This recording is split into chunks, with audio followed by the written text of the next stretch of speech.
I am admitting all and opening the waiting room. Thank you.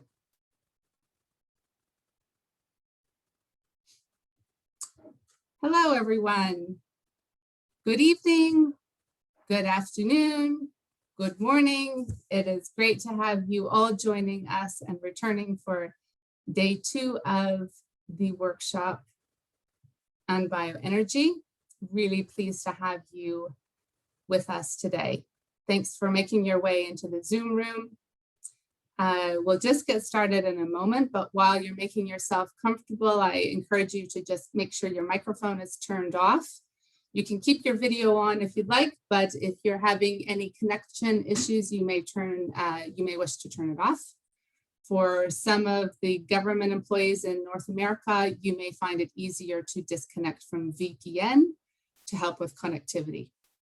To help set up your screen, I encourage you to think about using the side-by-side speaker view. So if you find the view button on Zoom, there's a little drop-down choice there that says side-by-side speaker or side-by-side gallery. And that way you can see a good setup on your screen of the presentation and of the speakers. We've got Kelsey's contact information there showing on the screen if you need assistance throughout the day. And with that, I think I will just turn things over to Biana to welcome you. We'll have a little bit of interaction and then get started on our day. So Biana, over to you. Thanks, Barb. So welcome for the second day of this workshop that we discussed the linkages between SDGs and biomass supply chains for bioenergy within bioeconomy. So yesterday we had that broad focus, how biomass supply chains for bioenergy within broader bioeconomy and their links with SDGs, how they interlink, and how SDGs can help improve biomass supply chains and vice versa. We spoke about nature-based solutions from UNEP, then OECD gave link bioeconomy development and biomass sustainability. We have seen that EU perspective where SDGs are in the heart of the European Commission priorities. The exciting platform that we all have visited yesterday, how to make this text mining and SDGs with policies. And GBEC had sustainability indicators for bioenergy and overview of contributions of biomass supply to the SDGs, which was the research made within this project, IA Bioenergy Task 43. It's published, and it's a good read, so welcome to read it in details. Then we had these breakout sessions where we investigated 2 supply chains and strongest linkages, both negative and positive in that respect with SDGs. Yesterday we were 51, and I see today we are 52, so we are a stable group. Then today we're going to carry out the discussion with a little bit more details. We will look at best practices and governance across the world to enhance co-benefits and contribution to the SDGs. So the plan is, as yesterday, to close it at 7:30 Central Eastern European time, 11:30 Americas, and Asia will have the late night as yesterday. So thanks, and over to Bruno. Thank you very much, Biana.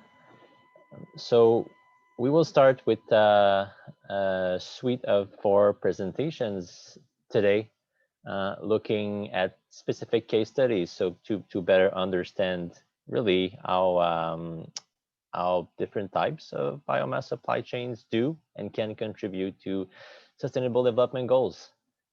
So without further ado, please let me introduce today's speakers. Can we have the speakers on the screen, please? Or are we doing the warm-up?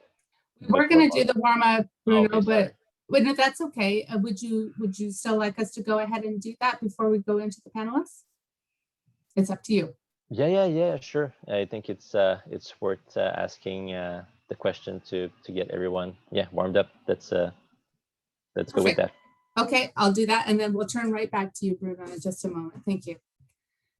So thanks so much, Biana and Bruno, for welcoming folks back.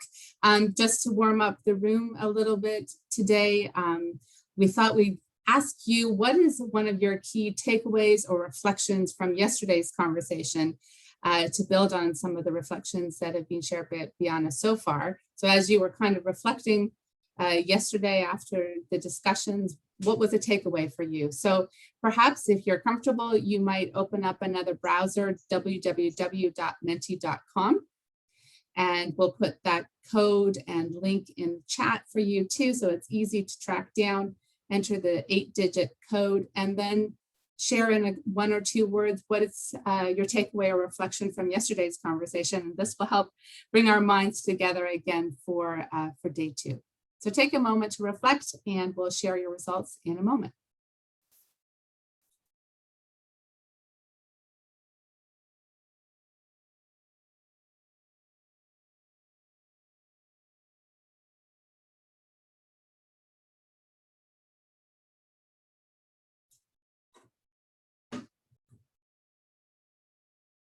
You can see the words and ideas coming up on the screen here. Lots around complexity, opportunity and progress, lots to do. Complex trade-offs. And trade-offs came up a couple of times here in your reflections. The links to the SDGs, the context specificity, lots for potential and opportunities that exist.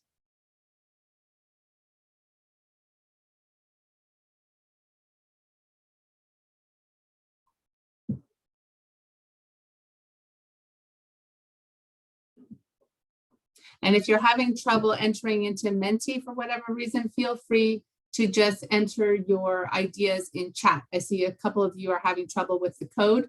So if it's not working, we can easily grab your ideas from chat and incorporate them. We can engage that way too. Thanks, Anna.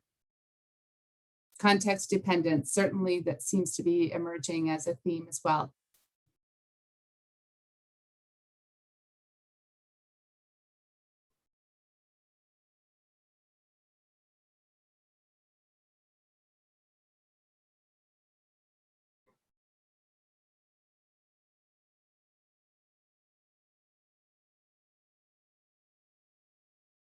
Great. Lots of good ideas coming in. Thank you for that.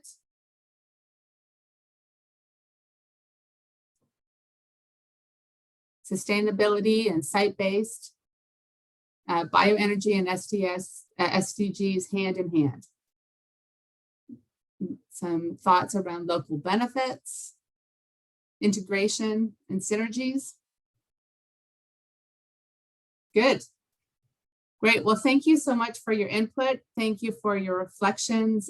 You can continue the conversation in chat as we move through today's workshop.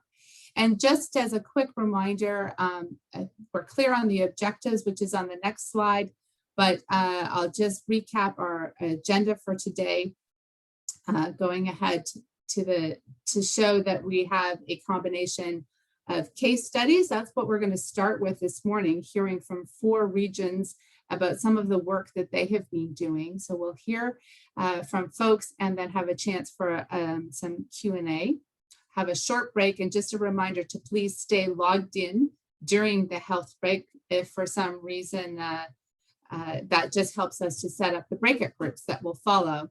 And in your breakout groups today, we're going to invite you to be thinking about best practices that you are observing or have experienced, and what is helping to enable those best practices and what's standing in the way of those best practices from occurring. So that'll be the focus of our breakout groups. And then we'll close today's workshop with a final panel discussion where the conversation will turn to bioenergy and bioeconomy governance as it relates to SDGs. So that's our structure for today. Again, certainly feel free to use chat for raising your questions as we go throughout the workshop, and we look forward to the discussions. So with that, Bruno, I will turn it back over to you to introduce today's first set of presentations. Bruno? Thank you, Barb. So as I mentioned earlier, we are going to start the day with a set of very interesting presentations. So from left to right, today we have with us Mr. Oscar Englund, holds a PhD in Energy and Environment from Chalmers University of Technology, as well as master degrees in Automation and Mechatronics and Industrial Ecology. After his graduate studies, he has worked at the Department of Physical Resource Theory at Chalmers University of Technology, and also carried out visiting research at the University of Gothenburg, Lund University of Technology, and the European Commission's Research Center in Ispra, Italy. In addition to his positions at MIUN and Chalmers, he works as an independent scientific consultant. Second today will be Mr. Baron Joseph Hoare, who is the lead scientist for the United Nations Convention to Combat Desertification, that you might know under the acronym UNCCD. He is also Professor Emeritus at the University of Arizona in the United States, where he also served as a NASA Geospatial Extension Specialist. He was named a Marie Curie Fellow in 2014, and he's also co-lead author of the Scientific Conceptual Framework on Land Degradation Neutrality, which was formally endorsed by 197 parties to the UNCCD in 2017. Next will be Mr. Keith L. Klein, distinguished scientist at Oak Ridge National Laboratory, who assesses energy options to identify opportunities that improve land management. Prior to being at Oak Ridge National Laboratory, Keith worked with US aid for 24 years in developing nations, supporting community forest management, biodiversity conservation, and sustainable development goals. And the fourth presenter this morning will be Mr. Guido Pezzi, who has a PhD from the University of Bologna with a specialization in biomass crops ecophysiology. He is a professional agronomist, and from 2012, he was head of agronomy area at the Consortium Italiano Biogas Gasificazione, Italian Biogas Association. His work is focused on advanced and efficient cultivation systems, soil fertility, organic matter, and digestate valorization in agriculture. From 2015, he was also director of Biogas Informa magazine at the CIB. And now I'll turn it over to Oscar. Thank you very much, Bruno. I think I will share my my screen myself, if that's possible, to avoid potential compatibility issues.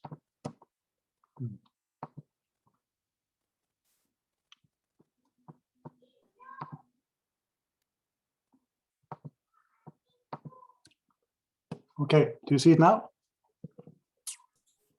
Yes, Oscar, looks good. Thank you. Okay, good day to you all. I'm joining you from the Swedish mountains. I'm taking a short break from my vacation for this, so feel free to feel honored for this holy sacrifice. I'm going to talk to you about beneficial land use change in Europe.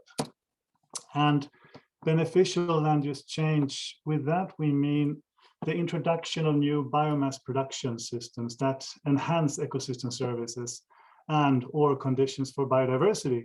And this term stands in contrast to the commonly negative notion about land use change in association with bioenergy. And one way to achieve beneficial land use change is to use suitable perennial production systems and strategically introduce these into agricultural landscapes that are subject to environmental impacts. And this we call strategic perennialization. I'm going to present a few studies today, and in the first study we tried to explore the options and potentials in general terms for strategic perennialization in Europe. And we mapped and quantified at the sub-watershed or landscape level across Europe the degree of the current environmental impact for soil loss by water erosion, soil loss by wind erosion, nitrogen emissions to water, recurring floods, and accumulated losses of soil organic carbon. And then we combine this information with information on land use and most notably the production of annual crops, and estimated the effectiveness of using strategic penalization to mitigate these impacts in each landscape. I'm going to go through the results rather quickly.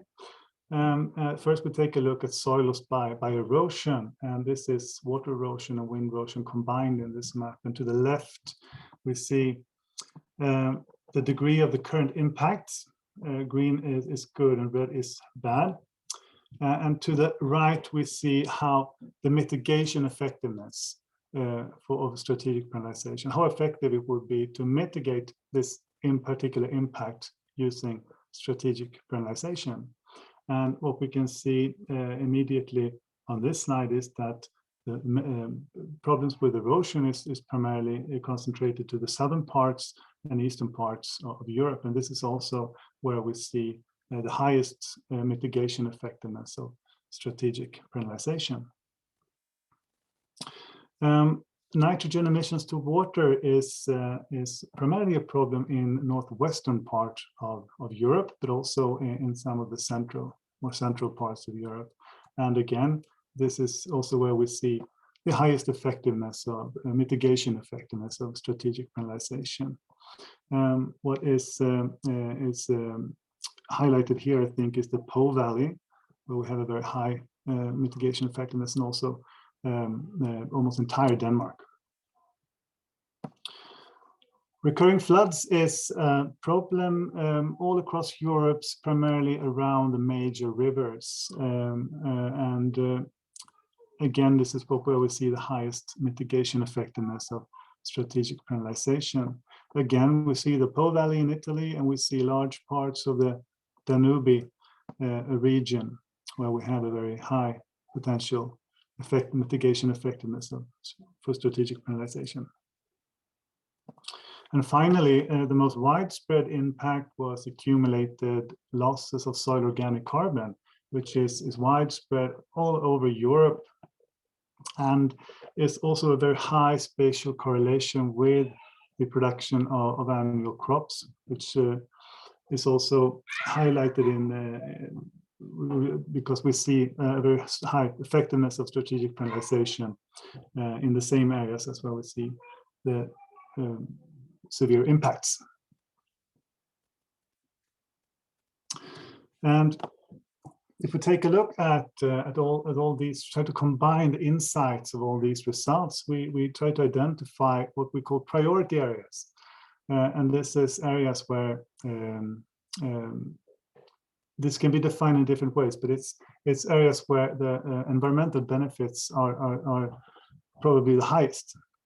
And this can be either because one impact could be mitigated with a very high effectiveness, or that multiple impacts could be mitigated simultaneously in the same landscape using strategic penalization. And we see that priority areas, pretty much the whole Denmark is a priority area, eastern parts of the UK, the Po Valley in Italy, large parts of the Danube Basin, but basically we find priority areas scattered all over Europe, and it's landscapes that can be classified as priority areas contain a large share of the annual crops that are produced in Europe. Between 10 and up to 50% of the total area under annual crops is located in so-called priority areas, depending on how we choose to define priority areas. Okay, so this study was very sort of general. It tells us where would it be beneficial, where would it be possible to use strategic penalization to mitigate specific impacts, but it doesn't tell us that much about how to achieve this. So we have advanced this research. We've done 2 new modeling studies where we have looked at specific production systems. In one study, we looked at riparian buffers and windbreaks. And in the second study, we looked at in-rotation grass production. We looked at the same 81,000 landscapes across Europe. And for each landscape, we we sort of simulated how large-scale deployment of these production systems could look like. And we quantified in each landscape the corresponding areas, the biomass output from the multifunctional system. We quantified also multiple environmental benefits. Of course, we only have time to show very brief example results, but we can take a look at more details after the presentation. I'm pretty sure that most of you are aware of what riparian buffers and windbreaks are. Riparian buffers, they had a primary, let's say that in this study, we assumed that these production systems were supposed to be introduced to mitigate a specific impacts, and that mitigation is called the primary benefit. And when it comes to riparian buffers, the primary benefit of riparian buffers is to reduce nitrogen emissions to water. When it comes to windbreaks, the primary benefit is reduced wind erosion. But there are also multiple co-benefits associated. I mean, if you introduce riparian buffers to reduce nitrogen emissions to water, there's a good chance that you will also resolve, at least to some extent, other environmental impacts. Reduced water erosion was quantified for both riparian buffers and windbreaks. Sediment retention was quantified for riparian buffers. Increased soil organic carbon was quantified for both buffers and windbreaks, and reduced nitrogen emissions to water was quantified for windbreaks. And then, so these co-benefits were quantified in biophysical terms, but we also looked at a few more potential co-benefits that weren't possible to quantify in biophysical terms, but instead we tried to indicate to which extent these co-benefits may occur. And we looked at flooding events for both windbreaks and buffers, and also reduced wind erosion for riparian buffers. So we can say this image, this figure shows pretty much the where riparian buffers would be implemented according to the model to resolve nitrogen emissions to water. But and the first thing we see is that large parts of Europe are not subject to implementation of this production system because they don't have the primary impact. They don't have a big problem with nitrogen emissions to water, which then riparian buffers are intended to resolve. We also see a large variation in implementation that is necessary to achieve a specific mitigation level. For example, here we see the black landscapes here. In those landscapes, buffers are introduced in one deployment scenario where we have specific assumptions, but they are, if we want to achieve a predefined mitigation level to achieve a so-called low impact, then it's not necessary to have any buffers here because it's already above that level or below that low level. But in other landscapes, such as in the southwestern parts of the UK, narrow buffer, a specific narrow type of buffer is not sufficient to reduce, to achieve this low impact at the landscape scale. So in those landscapes, we need other wider buffers. So there's a large variation. Then we also looked at in rotation grass production also in the second study, and the primary benefit of that is to increase soil organic carbon. And we also quantified reduced water and wind erosion and reduced nitrogen emissions to water as co-benefits. And then we also indicated the co-benefit of mitigated flooding events, meaning that we did not quantify it in biophysical terms. And we can see also here, we can conclude that there's a substantial potential for increasing soil organic carbon on European cropland, and this is of course well known. but there are large variations in these maps. Here we see two different types of production systems. In this top map, we have 2 years of grass and 4 years of conventional annual crops. And in the bottom map, we see we have 4 years of grass or lay combined with 4 years of annual crops in a rotation. And we see that in some parts of Europe, we have less than 2 tons of carbon per hectare. By 2008, the relative business as usual scenario with continued land use, but in other parts of primarily in the eastern parts of Europe, we can achieve up to 10 or even higher tons of carbon per hectare. So to conclude, beneficial land use change can mitigate environmental impacts while producing biomass for the bioeconomy. Riparian buffers and windbreaks can effectively reduce nitrogen emissions to water and soils by wind erosion, while providing also substantial environmental co-benefits. Substantial soil organic carbon increases and multiple environmental co-benefits can be expected from introducing grass into crop rotations.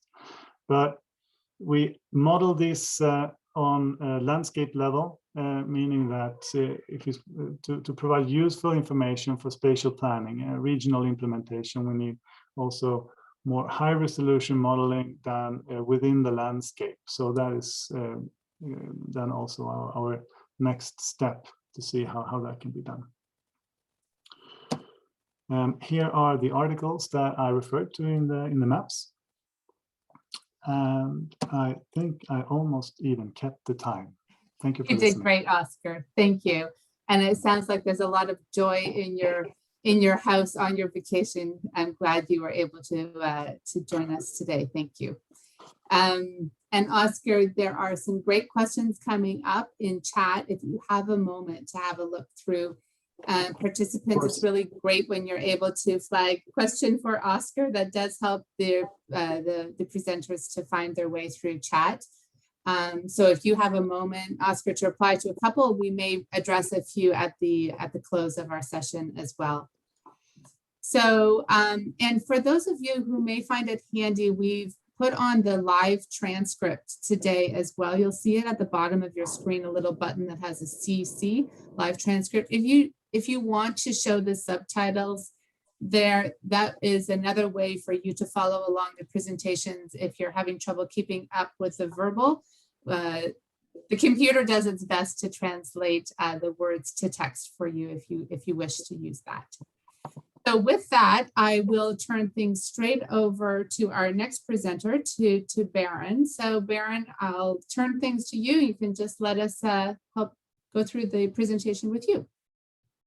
Thank you very much. And I think I might be able to build a little bit on what Oscar just presented. I will share with you the link between bioenergy and land degradation neutrality. Next slide, please. So we start with the reality that the major environmental emergencies we faced are fully intertwined. And as Oscar just pointed out, so are the co-benefits for action. Next slide, please. The most recent integration of all these major assessments that have been coming out related to these emergencies makes it very, very clear the links between climate change, biodiversity loss, and land degradation. Next slide, please. And one of those reports is, of course, the Ipcc Special Report on Climate Change and Land, where it's very clear the fact that climate change exacerbates land degradation, and land degradation in turn is a driver of climate change, contributing to part of that 1/3 of total global emissions. Next slide, please. So we have a lot of options in that report, and they have very large mitigation potential. The way that they shaped this was mitigation, adaptation, desertification, land degradation, and food security. And your concern will be if you see a color other than the ones that you see on the slide right now. Next slide, please. And you certainly do with a number of the strategies. Of course, these are the strategies that have the most potential to contribute to climate change mitigation, but not if we don't consider governance. Next slide, please. So in the Ipcc special report on 1.5 degrees, we had a very good assessment of the potential influence of some of these strategies. And it's clear that bioenergy is going to be key to most scenarios. The one on the left, P1, basically suggests we're doing everything the right way, so you don't need as much. And by contrast, on the far right, you would need a great deal of bioenergy if you keep business as usual, basically. Next slide, please. So how do we manage these risks? Next slide, please. So we need a balanced approach, and the power of land degradation neutrality is that it changes entirely how we look at land degradation. Instead of it being fixing it where we see it or trying to avoid it where it's not yet taken hold, we actually try to look at all land in a holistic way so that we can balance how we approach this and optimize our interventions, anticipating new land degradation and considering trade-offs among competing demands for land. Next slide, please. This was adopted by the country parties of the UNCCD in 2015, and you'll see in the definition that we are talking about something that is essentially resilience-based, that looks at land-based natural capital and all ecosystem services that flow from it. Next slide, please. And the power of this is that if we can keep land in balance, then we have even a fighting chance to keep food, water, energy, carbon, biodiversity in balance as well. And if we don't keep land in balance, I would argue that we won't achieve any of the SDGs. Next slide, please. So the key to this is planning. It is essential that we have an approach that lifts our attention from how we manage land, which is where the majority of our attention has been in the environmental community up until recently. Very little investment has been made in where land use decisions are taking place. But when these reports show that 75% of our natural areas have already been converted from their natural state, it's clear we're in a space where we need to integrate and make better or more optimal decisions of what we do where. Next slide, please. So the way we like to put it is land degradation neutrality is about doing the right things in the right places at the right scale, which is very important for bioenergy, as was pointed out in Oscar's presentation. Next slide, please. It's also critical for success that we look at the whole enabling environment. If our policies, if our financial mechanisms, if our science policy interface, if it's not all working in an aligned way, we're defeating ourselves. If we're incentivizing the wrong things, even if we're implementing LDN, we will never achieve LDN. Next slide, please. So governance is key, right? If we're going to pursue bioenergy in a way that does not lead to the risks that we saw in the Ipcc report, we've got to have the approach integrated into our planning processes, and we have to take into consideration all other elements of land governance. For example, land tenure rights. Next slide, please. When we look at integrated land use planning, what we're talking about is, first of all, having the municipal planners, the agricultural planners, the conservation planners in the same room every time. And that is not necessarily the case today. Next slide, please. And if we are going down that road and we have scenario generators that look at the balance of the economic, social, and environmental dimensions, we have a better chance of putting the biodiversity corridor in exactly the right place and putting the bioenergy in exactly the right place. Next slide, please. So where are we now with LDN? Next slide.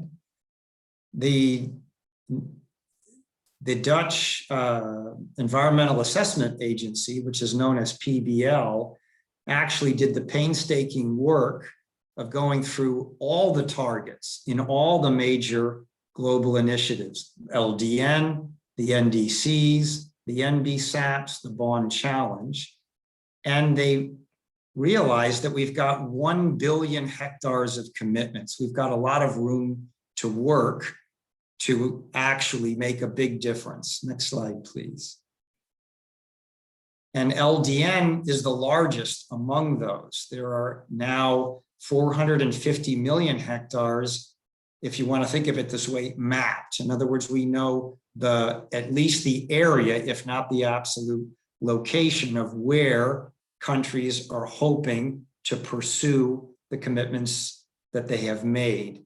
That's 127 countries that are pursuing land degradation neutrality targets. And many of them, 70, it's part of the legislative process, and many have also initiated projects and programs. Next slide, please. So where do we go to the actions? Next, please. What we need to keep in mind is that if the Ipcc has recognized that LDN has a role to play here, then can we pursue our actions in this no net loss approach? Next slide, please. And the LDN response hierarchy basically says prevention is better than cure. We should be focusing on where we avoid, since it's less expensive and more feasible, and then also at the same time consider where we're going to reverse past degradation. This is also relevant to bioenergy. Next slide, please.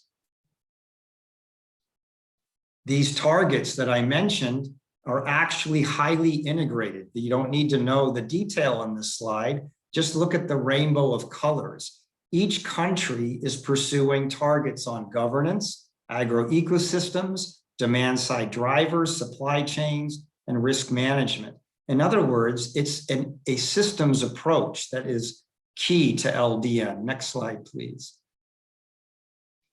And it goes from the center of cities all the way to protected areas. Next slide, please. And at core is sustainable land management. Next slide, please. Which, even if we zoom in on a small area of land, provides us many options, all of which taken together can move us towards sustainability. Next slide, please. And carbon is key, right? If a soil doesn't have carbon, it's dead. So we don't have potential to protect biodiversity. And certainly if it's not in the soil, it's in the atmosphere. Next slide, please. And so many of our approaches are focusing on soil carbon management. Next slide, please. But our larger objective is this holistic, integrated landscape management approach. And in such an approach, just like Oscar made very clear, we can pursue activities that are the right thing to do in that place, such as the buffers for the riparian areas that he mentioned. But if we do this on a once-off basis, project at a time, as proven by 40 years of experience, we will not achieve land degradation neutrality, and we won't achieve any of the rest of our goals either. Next slide, please. And I guess to close this, I let you know that tomorrow is Desertification and Drought Day. You're welcome to join us for that as a worldwide celebration, and there are a lot of activities. And I'll just finish by saying how important I think it is in the bioenergy community to recognize that you need to come forward with the governance approach before you put the physical solution on the ground. That will reduce the concerns that are raised by the part of that diagram that suggests overdoing it with bioenergy could impact food security, land degradation, etc. It's a solvable problem, but it requires the bioenergy community to be part of the governance community. Thank you. Thank you, Baron. Really great overview, and really appreciate you sharing your knowledge and insights there. And you have sparked some more conversation in chat, so I invite you to, if you have a moment, to respond to a couple, and I suspect we'll bring a few back up at the end of today's session. So thank you. At this point, I'll turn things over to Keith. Keith's going to give us an overview from the US perspective. So Keith, your regional case study, please. Thank you. Thank you. I have two great presentations ahead of me to follow, and this one is diving into a regional case rather than a smaller regional case rather than a European case or a global case as was just presented. I do want to acknowledge the co-authors and the support that several of the co-authors received from IEA Bioenergy Task 43. Yesterday, a lot of people talked about how stakeholders and their priorities in the local context are very important. And in the Southeast, this is just down the street from my house, taken just a few weeks ago, but this is happening all over the Southeast. Hillsides of forests are being terraformed with multiple machines, often 20 or 30 heavy-duty machines. You can go forward, it's okay. Not only clearing the forest and literally piling it up and burning it to get rid of the biomass, but having a huge emissions corresponding to the land cover change and the removal of all the topsoil, and installing, of course, pavement and everything else. So the context is important. Now, part of the reason that can happen in the Southeast is this is all private land, and we're not going to stop all that development and urbanization with any sort of market for timber products, but it could help. It does help if people can maintain incomes from their private forests. And there are studies that show that. At the end of this presentation, I provide a list of many of those studies and some of the research that we're citing here. So unlike many parts of the world, in the Southeast US, nearly 100% of all timber products are coming from private forest lands, and the majority of those are smaller, family-owned, not corporate forest lands, as shown in this figure. All the green down there is it's all the private family and very little corporate you can see is listed. Next slide, please. Although I can say the corporate parts are important in the production supply chains. So the context means that the governance is distinct. The regulations and management incentives and goals are distinct. Landowners who are private have different goals than obviously public managers. And in the Southeast, we have now achieved a fairly large area of national, state forests and even private forests that are in conservation status for recreation, multiple uses. And the production forests are becoming more and more, I would say, efficient and industrialized. And that allows a lot of production off of a smaller area of land. The context, however, we have is that the pulp and paper industry has been consolidating, and there were incentives to convert farmland to forests about 40 years ago. And those forests are now mature and need to be harvested or they're falling over and burning or being attacked by bugs. So we have some unloved wood, as our friends in Canada like to say, and we need to manage that. So this is part of the context of I think Baron said things that matter and things we can change. Well, one of the things we can do is find markets for that wood. Next slide, please. And one of those markets is the pellet industry. And this supply chain is, I think, familiar to most people, looking at the steps from feedstock production all the way to end use. And there are many different stakeholders concerned along this supply chain and the different steps. And what I'd like to highlight really on this slide is that there are some stakeholders that are quite important and active in the Southeast with what we might call a more cumulative perspective. And those include social and environmental NGOs that are worried about environmental justice as well as environmental impacts, the government policymakers at different levels, and investors and stakeholders in local development. We're talking about mayors and people who want to improve roads and infrastructure and ports and for transportation. So there's a diverse set of stakeholders that need to be considered when we look at the supply chain. Next slide.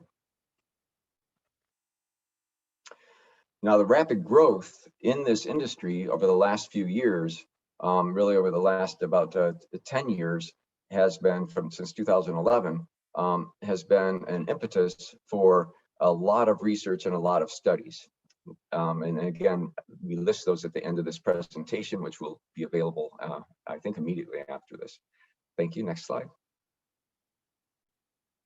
Those studies include a lot of analysis of a great resource that we have in the United States and in the Southeast in particular. A lot of investment has been made over decades now in the U.S. forest inventory and analysis, which includes the critical element of ground truthing and measurement on the ground that's repeated annually and in 6 years makes a complete rotation of their survey sites all through the nation, actually, and states supplement that with additional surveys that are contributed. So we have a very good data set of trends that allows for analysis, such as some of that illustrated on these slides that colleagues at Oak Ridge National Lab, who are, I think, joining us today, have led, comparing supply sheds, if you will, fuel sheds for pellets with other parts of the forest in the Southeast, and looking at biodiversity issues and management that includes harvesting of biomass as well as conservation of species. So there's been a lot of different research and studies, and this particular study, supported by IEA Bioenergy, is looking at the relationship with the SDGs and taking advantage of a lot of the other prior work. Next slide. So this is a little bit different than what I thought it was, but this supply chain was looked at by a small team that reviewed the literature. Virginia Dale, Aaron Rose, and Bruce Ton. The latter folks are colleagues that work at a small sustainable development NGO called 3 Cubed. And we found that trying to identify the most important SDGs in terms of the greatest impact from the supply chain, they were those listed: the affordable and clean energy, decent work, industry innovation, responsible consumption and production, and life on land. And it was a bit of a learning experience for the team because the indicators for these SDGs are not always the most appropriate for a supply chain in a developed country. But that's discussed in the paper. Next slide, please. So one of the things that we did through this process is we did a SWOT analysis, and I'm going to conclude by kind of going through that and the recommendations. And the strengths of this supply chain include the fact that it is displacing coal, and biomass is being harvested and used to displace coal. Now, some of that coal actually also came from the Southeast US. So we're basically switching from a non-renewable fossil export to a renewable, and hopefully we're monitoring to assure sustainably managed resource. Also, given our oversupply in many places and lack of markets We can reduce the risks from wildfire and disease by investing in more management, by investing in pre-commercial thinnings, as they say, being commercial targeting the hardwood timber sawmill market, but to get good productivity for that market, thinning is often desirable. Again, it's site specific, looking at the best management options. We can increase forest values and also generate some green jobs. Next slide, please. There are some weaknesses and concerns, of course, with the supply chain as well. There are many large and significant negative impacts on SDGs that can occur if any sort of land management is not done properly. There are also concerns about prolonging the use of large centralized power plants rather than transitioning to other more decentralized and hopefully more efficient newer power plants. And there are a lot of local impacts with the mills and with the transport, such as dust and noise and traffic, that need to be considered in designing these projects. Finally, there's a lot of discussion, and that's a whole different topic, on the variable carbon payback times. Next slide, please.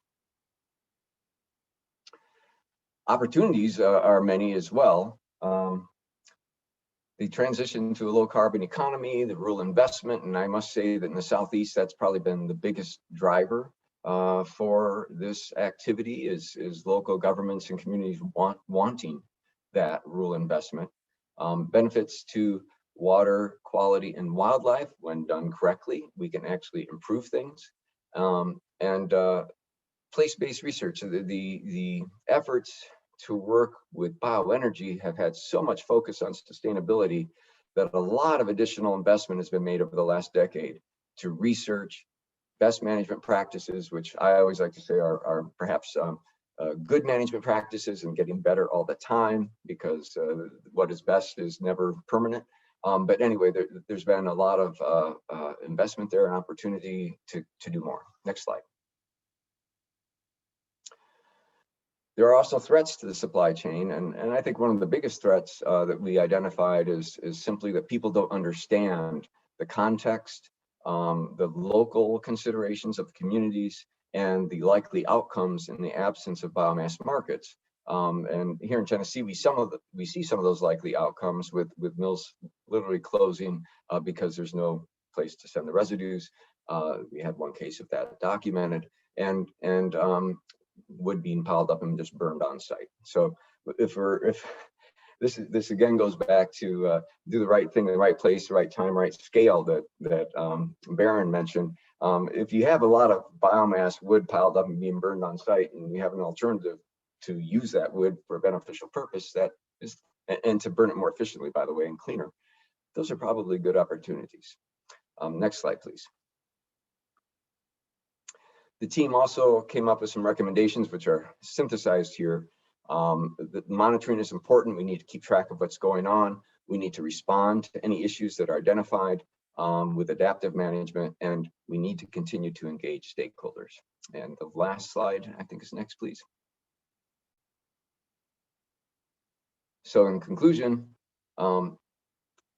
case studies, this is one more case study that has found beneficial effects on the SDGs, consistent with the paper that was cited and mentioned yesterday and this morning in the chat, led by Jean Blair and Bruno. These supply chains are, I think, exemplary in many ways, but there are precautions. We need to make sure best practices are applied and continue to be improved. We need to think about the social effects in planning and implementation, and we need to figure out how we can continue to influence the broader markets and economies for that. The central goal of sustainability is continual improvement. Final slide just says thank you, and I do thank everyone for your time and attention.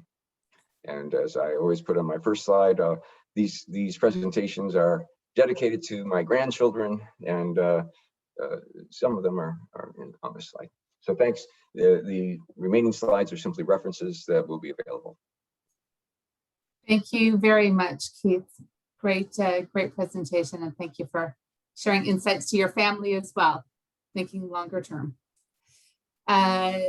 So with that, we will turn to our last regional case study, and thank you to the presenters so far that have been jumping into chat. There's lots of conversation going on there as well.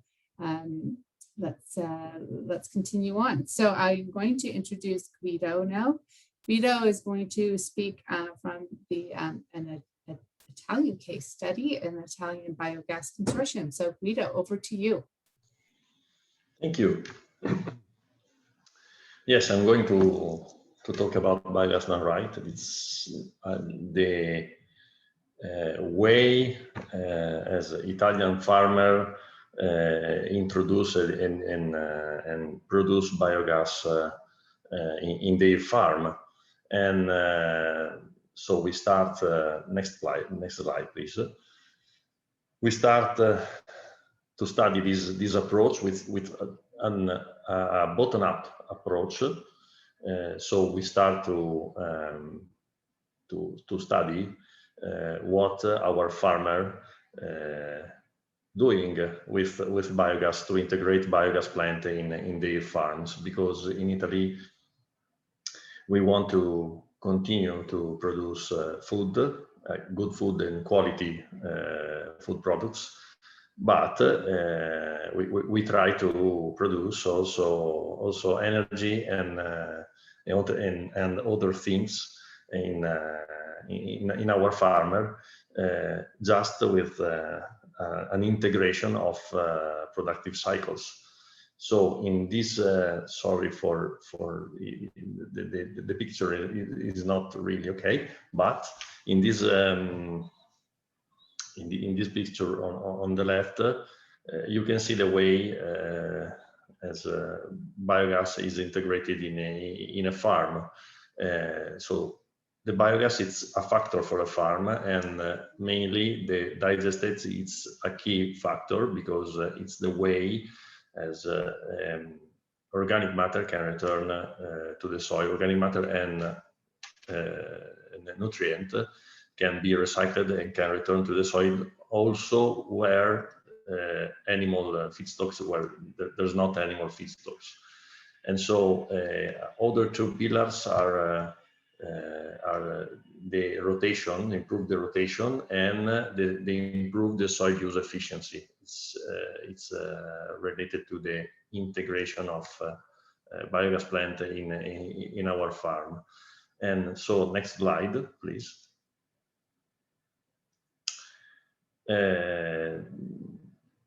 This approach can allow an improve of an agroecological intensification of the way of the farmers doing agriculture in the system, the agricultural system.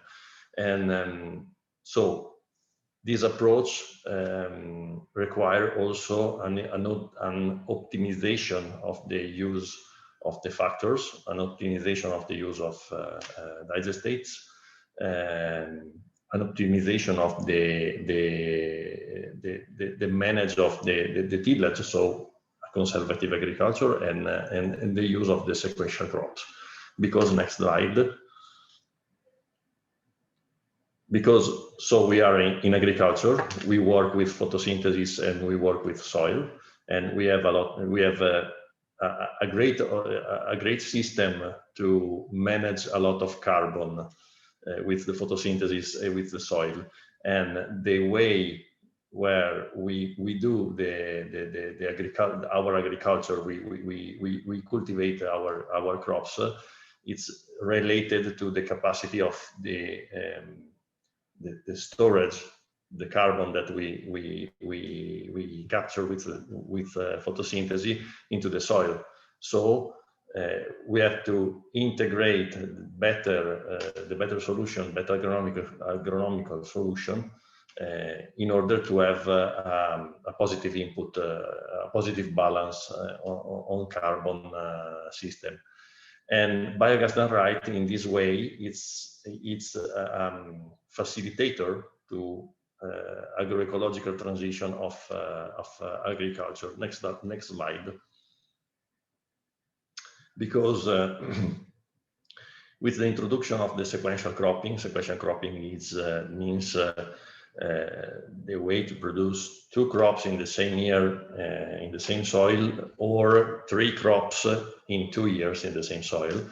So it means improve the photosynthesis capacity of our soil, and improve in sustainable way the use of soil with cultivation,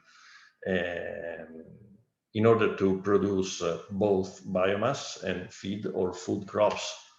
And in this way, we can improve the quantity of carbon in our system. We can manage the system in advanced way. We can have a more productive system, and we can have more crops in rotation. So we can fight the climate change, and also our farm are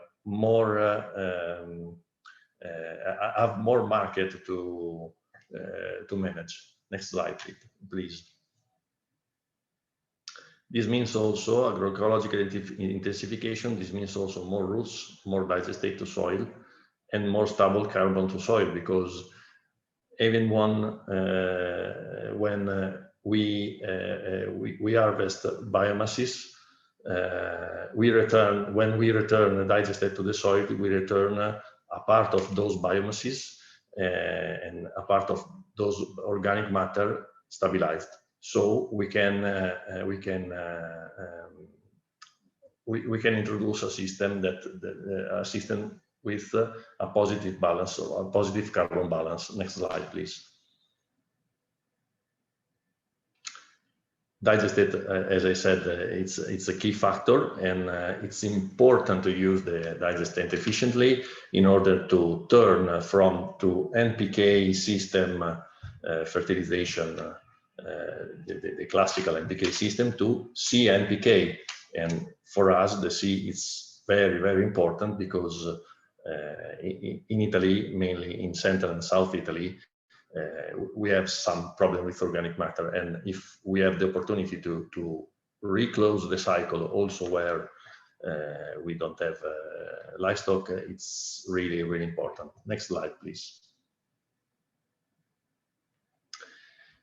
So if we are able to improve this high efficient system of production, we are able to also have a system that made a soil carbon sequestration, because we have so digestate, and we have a system that it's feed with carbon. There is more carbon in our system, and also with the application of the conservative agriculture, we can less the losses in our system.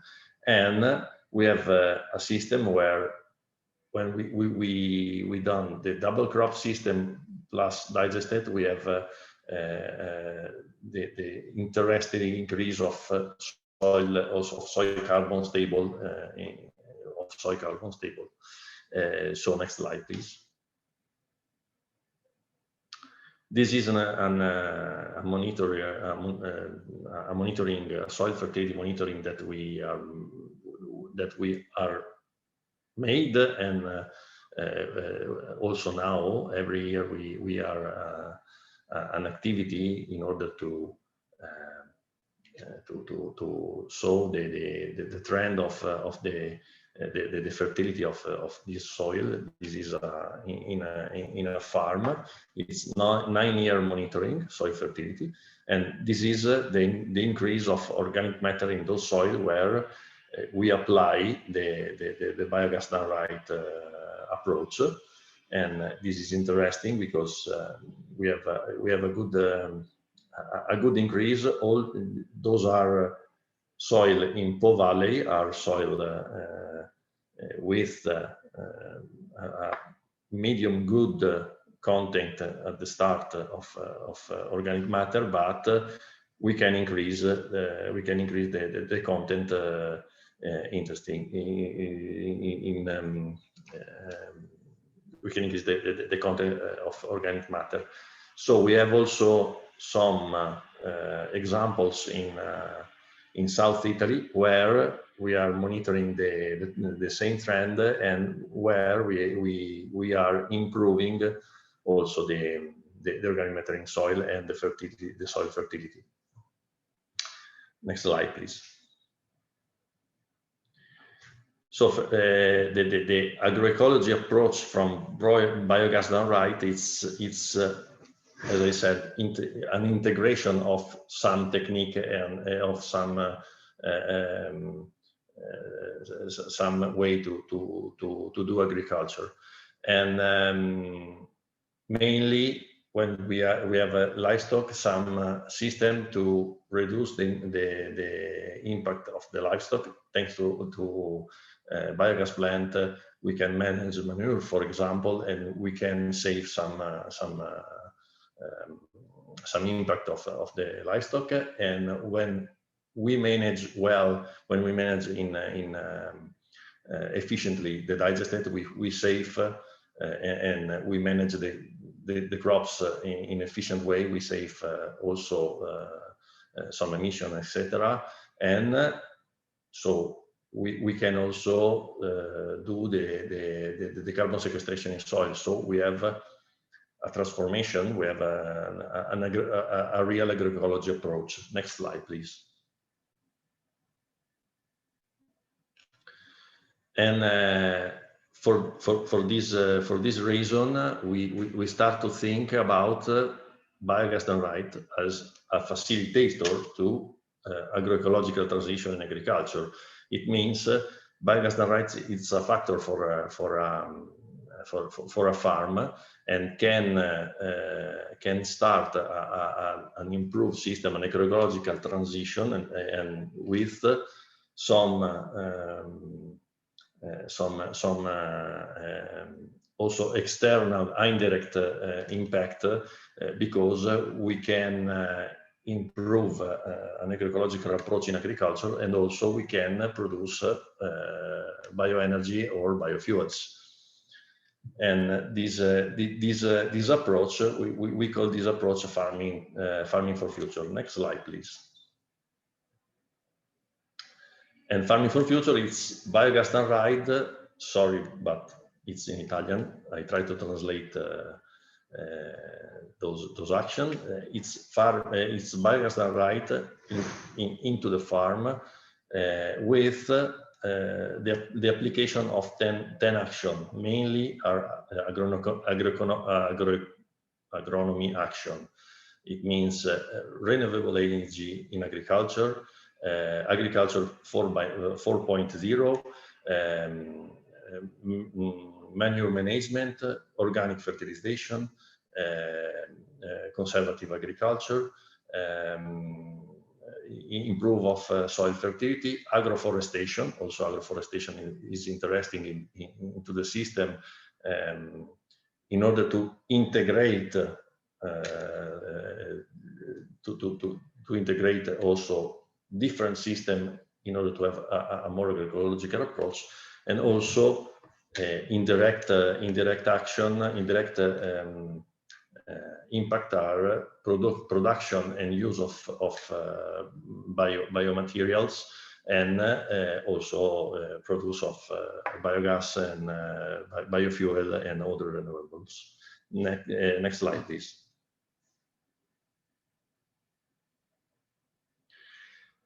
We try to estimate the potential of this approach, biogas done right plus 10 action in Italy at 2030, and we estimate a potential reduction of the agricultural emission, Italian agricultural emission, of mainly of the 30% of the actual emission. And next slide.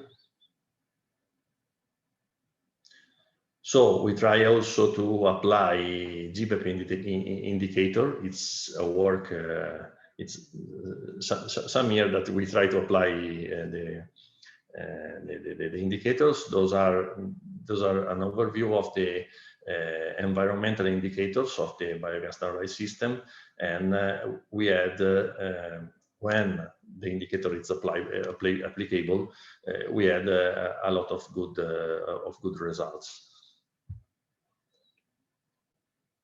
So next slide. So I think I've done an overview of the farming, the biogas standardized system and the farming for future system. And now we are also studying with EBA, European Biogas Association.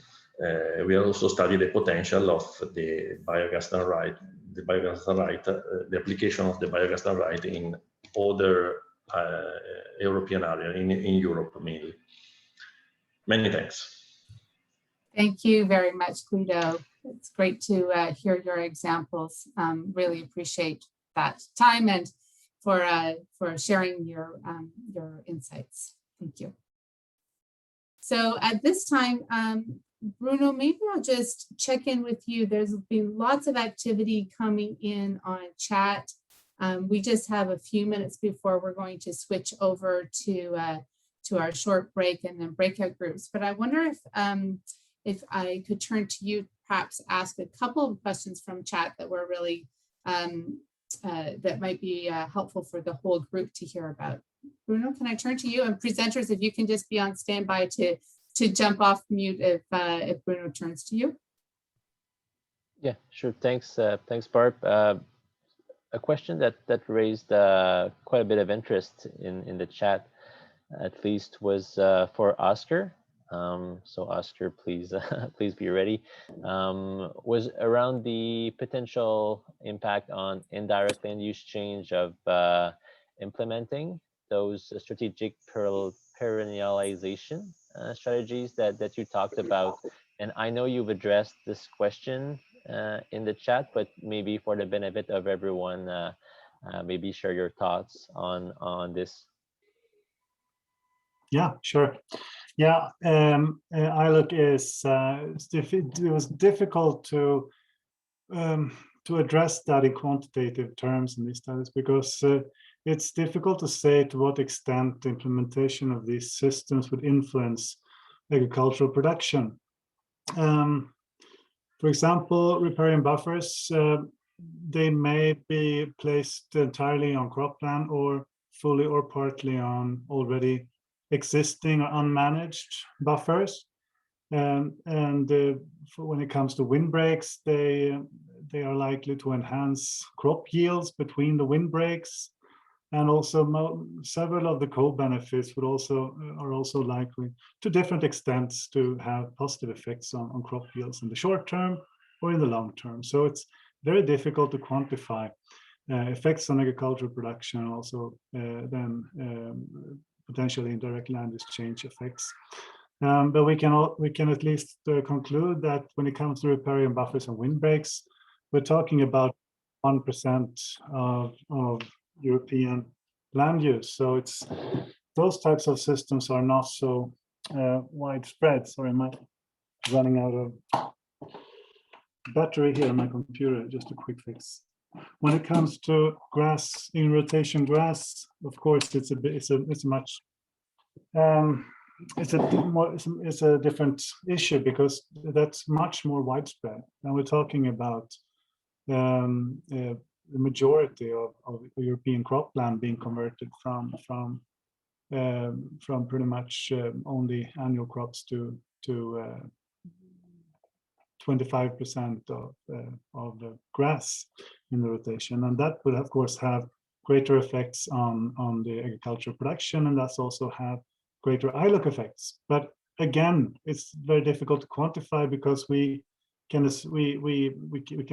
be quite certain that there will be positive yield effects in the long term, and it also depends on what we use the grass for.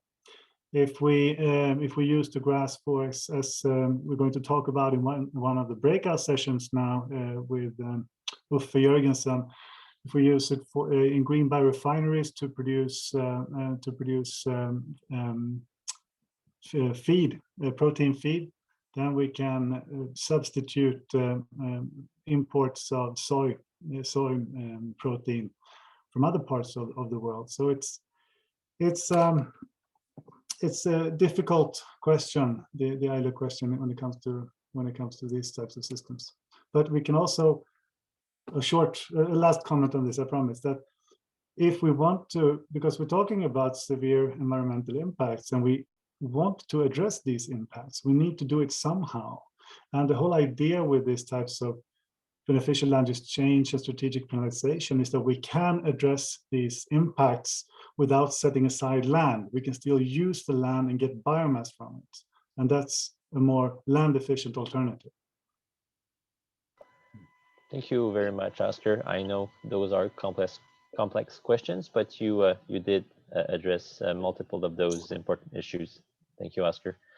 The next question would be for Baron.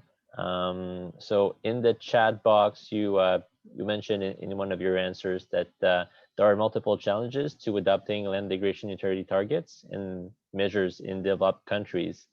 And perhaps there is a lack of political will to do so. In your mind, what needs to change, or what is required for decision makers to start considering land degradation neutrality in policy development? It's kind of an interesting phenomena.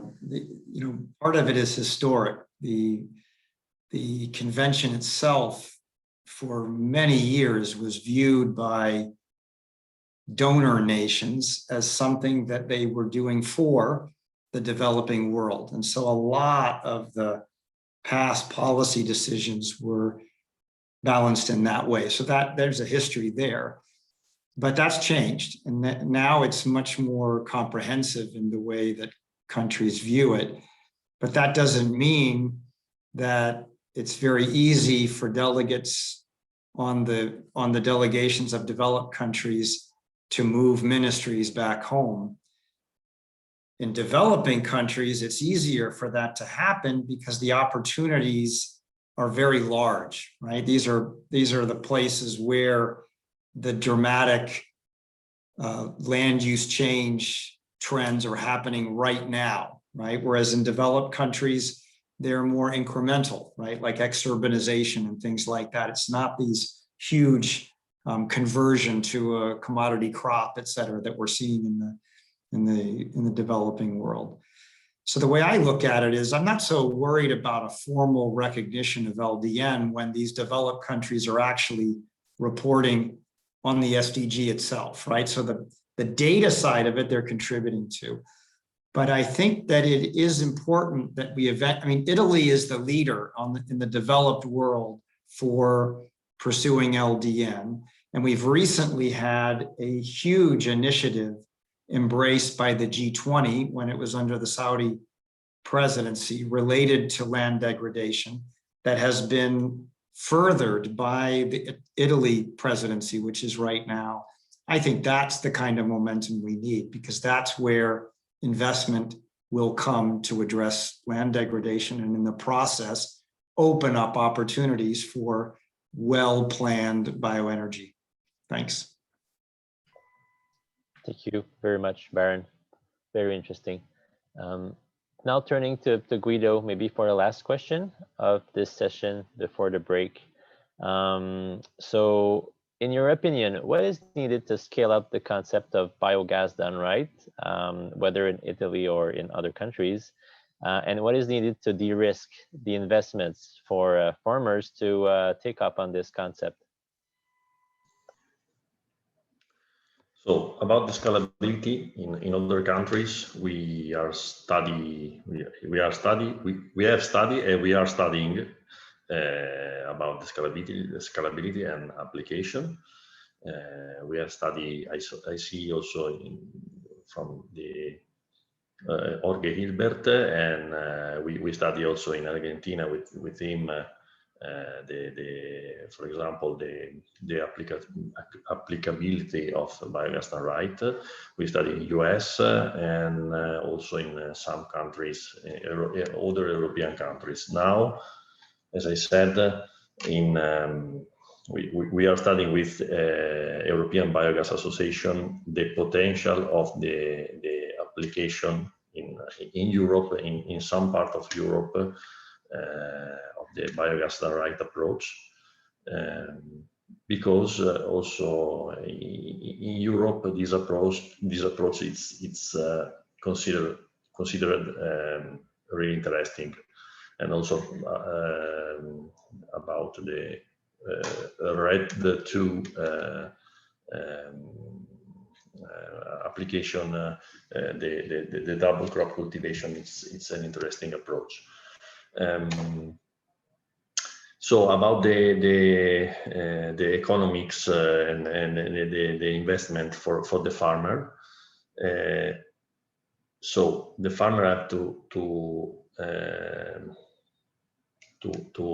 have some investment in their farm, because they have to improve their system. They have to use the efficient system, but they have also the revenues, a lot of revenues, because they can produce more. They can produce. They have two markets mainly, or they have a food or feed market and also energy market, and so they can manage with two market the investment, and also they have also more capacity to have capacity on market, because they have a lot of production. They can choose where the production is better to use the production. With two crops in a year, you can choose if the crops it's better for the biomass, it's better for the market, it's better for the feed, it's the quality is better for the feed or for the market. It's important. And also if when the fertility, the soil fertility is improved, also the production of the farm is improved.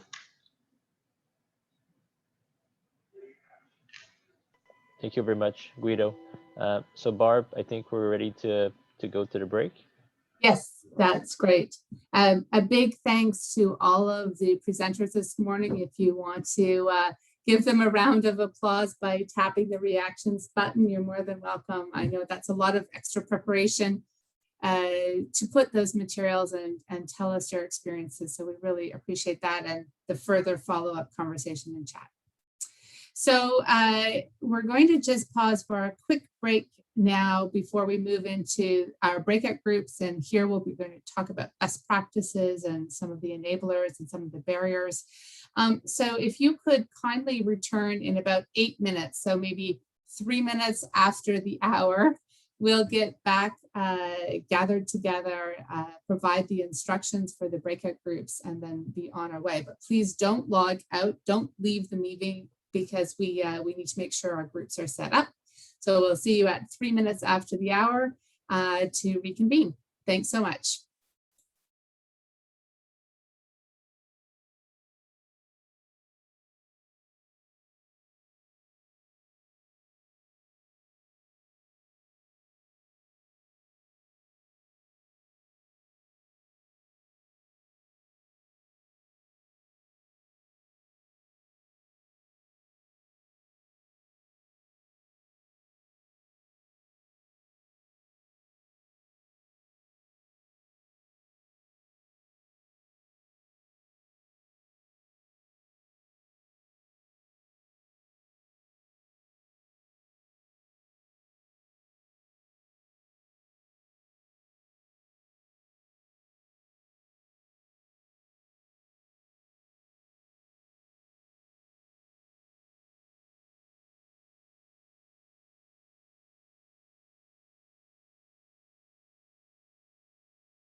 Hello, everyone. Welcome back.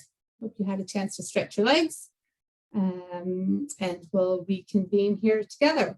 The second part of our workshop today is where we have the opportunity to learn from each other through some smaller group conversations. We actually get to talk to each other about our experiences and what we're observing in the industry as well.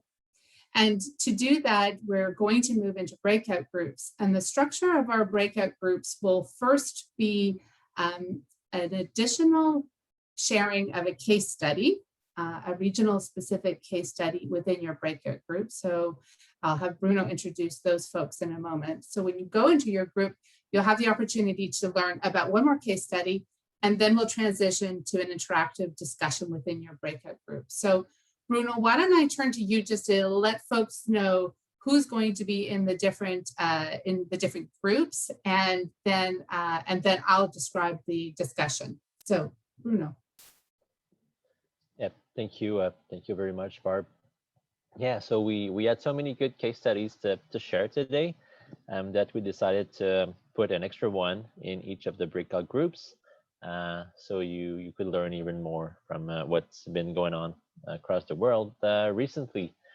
So I will now introduce the next round of speakers. Obviously, you will only get to hear from one of them today, but all the presentations will be made available after the workshop. So Ms. Floor van der Hilst is a senior researcher fellow at the Energy and Resources Research Center at Copernicus Institute of Sustainable Development, Utrecht University. Our research combines knowledge from various scientific disciplines with knowledge acquired through fieldwork as well. She's the Dutch national team leader for IEA Bioenergy Task 45 and co-leader of Work Package 2 under Task 45 on non-climate sustainability effects of biomass systems. Second on the slide is Mr. Uffe Jorgensen, a scientist in the area of sustainable intensification of crop production, and it's used for both bioenergy, feed, food, and materials. This includes research on genotypic variation in yield and fuel quality, protein content and quality, environmental aspects of biomass crop production, and national inventories of biomass resources. Since 2017, he has headed the new cross-disciplinary Center for Circular Bioeconomy at Aarhus University. Third is Ms. Cara Sanders from Ascii Environmental Inc., a member of the Curve Lake First Nation. And Ms. Cara is following her dream to work with remote First Nation communities on improving their green energy footprint. Cara presently has 2 wood chip boiler projects in motion, which have both grown to each nation having a youth sawmill program and winter wood program. As a First Nation woman, Cara believes strongly in supporting the needs of other First Nations and in protecting Mother Earth. Next will be Christian Colindres, a business development officer at Central Agricola, a company in the agricultural supply industry. Christian has 10 years of experience as a project manager and consultant in agribusiness and renewable energy, including business strategies, business intelligence, and data science. And for the last breakout group, Ms. Lucky Disanayake will be presenting, and she holds a BSc in Geography from Nottingham University and an Executive MBA from Alt Ashridge. She's a serial entrepreneur interested in renewable energy and sustainable development in emerging markets, and is passionate about the environment, conservation, and the natural world. Previously, she had a corporate career in the media, in TV, newspapers, magazines, as well as books. Turning it over to you, Barb. Thank you, Bruno. We're looking forward to those presentations in the groups. So after each presentation has occurred, then you'll have an opportunity to have a bit of a discussion. And what we wanted to invite you to think about and talk about in your group was the identifying and sharing of some of the best practices, those best practices that are really contributing to some of the co-benefits related to various supply chains, or perhaps they're best practices that doesn't matter a specific supply chain. They might actually be really good practices for the whole suite of biomass. And so what we'd like you to do is to think about one particular best practice that you think others in your group might like to hear about. And so we'll ask you to identify that best practice. And then second to that, think about, okay, of that best practice that I'd like to talk about in my group, what has enabled it? What has made it stronger? What made it work? And what was one of the barriers, either a barrier that you have seen faced or that you would think others might face if they were trying to implement such a best practice? And so we'll invite each person to kind of think about building their story, if you will, their best practice, an enabler, and a barrier that might sort of help fill out the story for people.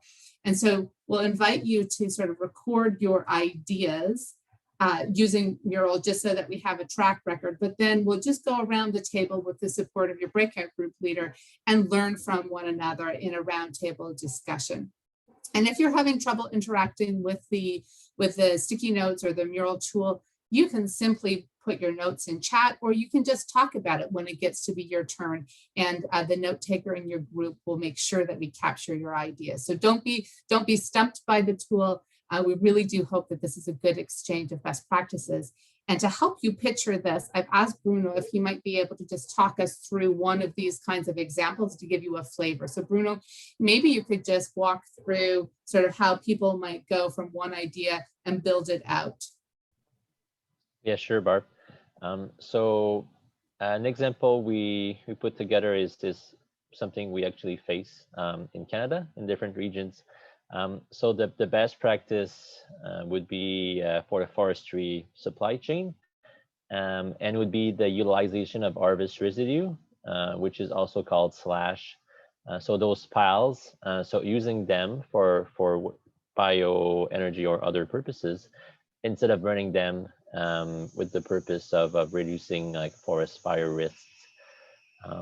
A barrier that we see is that potential users of the slash piles do not have easy access to them, and entirely depend on the willingness of harvesters to provide them access to this biomass.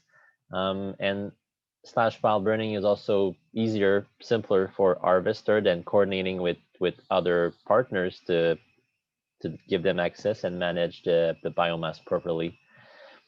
And if we turn to an enabler to facilitate that, policies can be implemented to mandate negotiations with harvesters if potential users for that biomass can show that there's a demand for those slash or harvest residue piles, and that would make it easier to use it. Of course, this is only like one example, and we're looking to hear more from you and populate those murals in the breakout groups. Great, thanks, Bruno. And I know that in your group, you may have a particular geographic focus. So if you're in the group that's been learning about one of the examples in Europe, some of your conversation and your best practices may be oriented to a European best practice. But if there are others in your group that can bring other examples in from other geographies, that's okay too. It sort of depends on the makeup of your group. And similarly, again, organizing your thoughts by a particular supply chain if it's relevant, or broadening it to multiple supply chains, and that's okay too. So just making sure that you create the space for understanding where the geography is if it's relevant, or where the supply chain is if it's relevant too within your discussions. So with that, I think we'll pause now for a break, or not a break, to move into the groups. You have about 55 minutes or so in your group. We'll send a message out to you and we'll be checking in. Again, note takers, you should be able to hit the ask for help button if you've got challenges, and facilitators, you should all have the link to the mural that you can share in chat once you're ready to transition into this group. Facilitators too, you should also have backup copies of all your presentations from your guest presenters if you need to collaborate with them to help share the screen. So with that, we will open up the breakout groups, have a great discussion, and we look forward to hearing back a couple of the highlights or maybe one or two examples when you return into plenary. Rebecca, are we good to go? Yep, good to go. Opening them now. Great, thanks. And don't forget to record in your group. Thank you.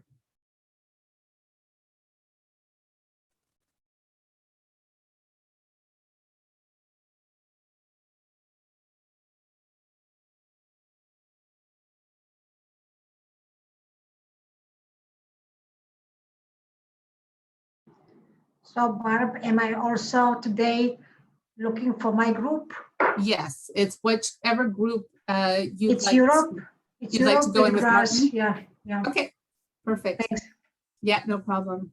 Rebecca, you. Finding ways to reduce the cost of AD systems, where particularly on smaller farms, to increase adoption of AD in agriculture in Canada. Also interested in BDR and applying those concepts in a colder climate. Thank you.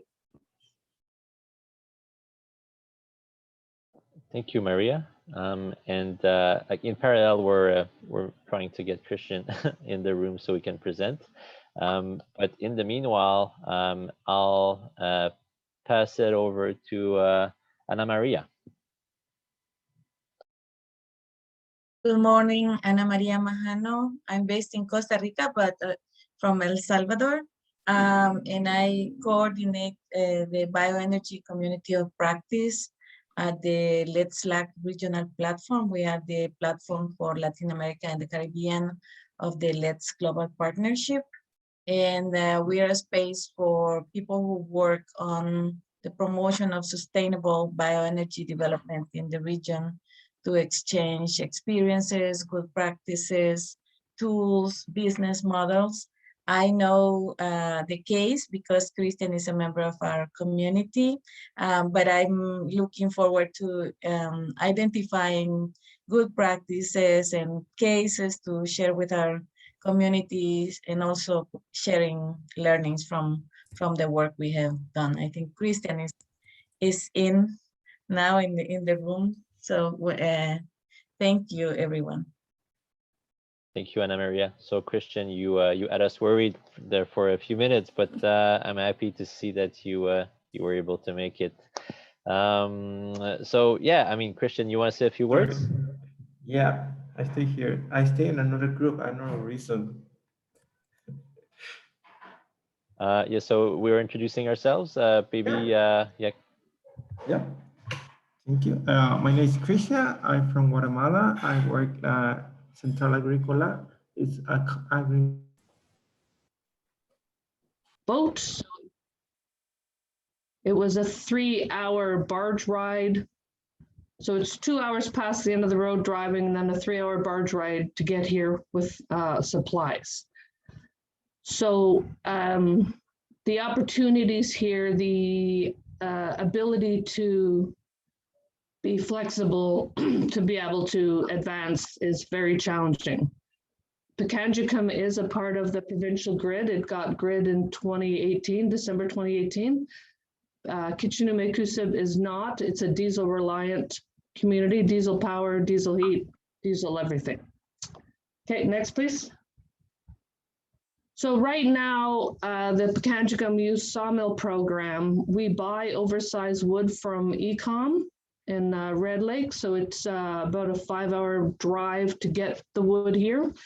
It costs about $20,000 to have the wood delivered on the ice roads. But that's what we need to do at this point. The trees aren't big enough for the sawmill. But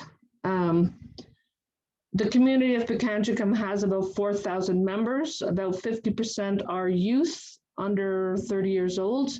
And the unemployment rate here is over 90% for youth. There's not a lot of opportunity in a remote community for unemployment.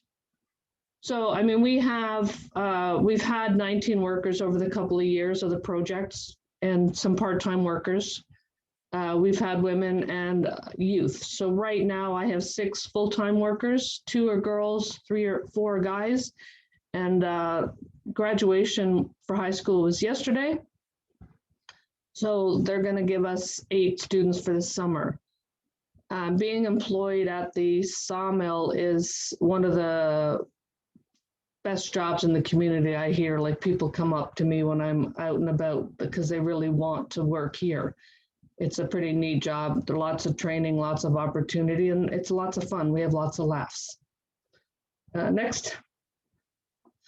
So the big thing of what I am doing is a social economic program. So we have 2 opportunities going on right now, the biomass. So we have the 6 workers, and then the solar installation will only be a short term. But we've hired 10 people for the week to do the solar installation. And we're on the roof. Yesterday was about 25 degrees. Today is going to be 30 degrees. So it's pretty warm up there on the roof. The programs that I'm working on right now are, we are learning training on harvesting. So we're harvesting the smaller trees. We've had great support from different funders to get harvesting equipment. So we will be getting a log loading trailer. Once we have this trailer, we'll be able to harvest larger trees so we don't have to buy them and have them shipped in. The sawmill, we make planks, lumber, 2x4s, 4x4s, 6x6s. So the youth are doing construction. Right now they're building sheds, 10x10 sheds, 8x10 sheds for people's stuff, and outhouses, garbage bins. They're building furniture, and anything people want out of wood. This winter coming, we are getting an industrial size planer, so they'll be able to do more finished projects. But what we're doing is a capacity development small business. So the youth are learning what is needed to run a business, run payroll, pay the bills. So it's a social enterprise. It's economic development for the community. Next. So the questions that I was asked to look at. So when you're planning a project, we need to look at all the steps. So in Northern Ontario, there are lots of trees, that's a fact. But the problem is that you can't get to them. There are no roads here, you know. So in the winter, you can create paths on through the wetlands. So that was a hurdle that we learned and had to address because we didn't remember that you can't get to things. There's been a lot of lessons learned. We have forestry plans, so it's following the forestry plans and harvesting and not clear cutting, creating access to the resources that we need, and then getting the proper equipment to be able to.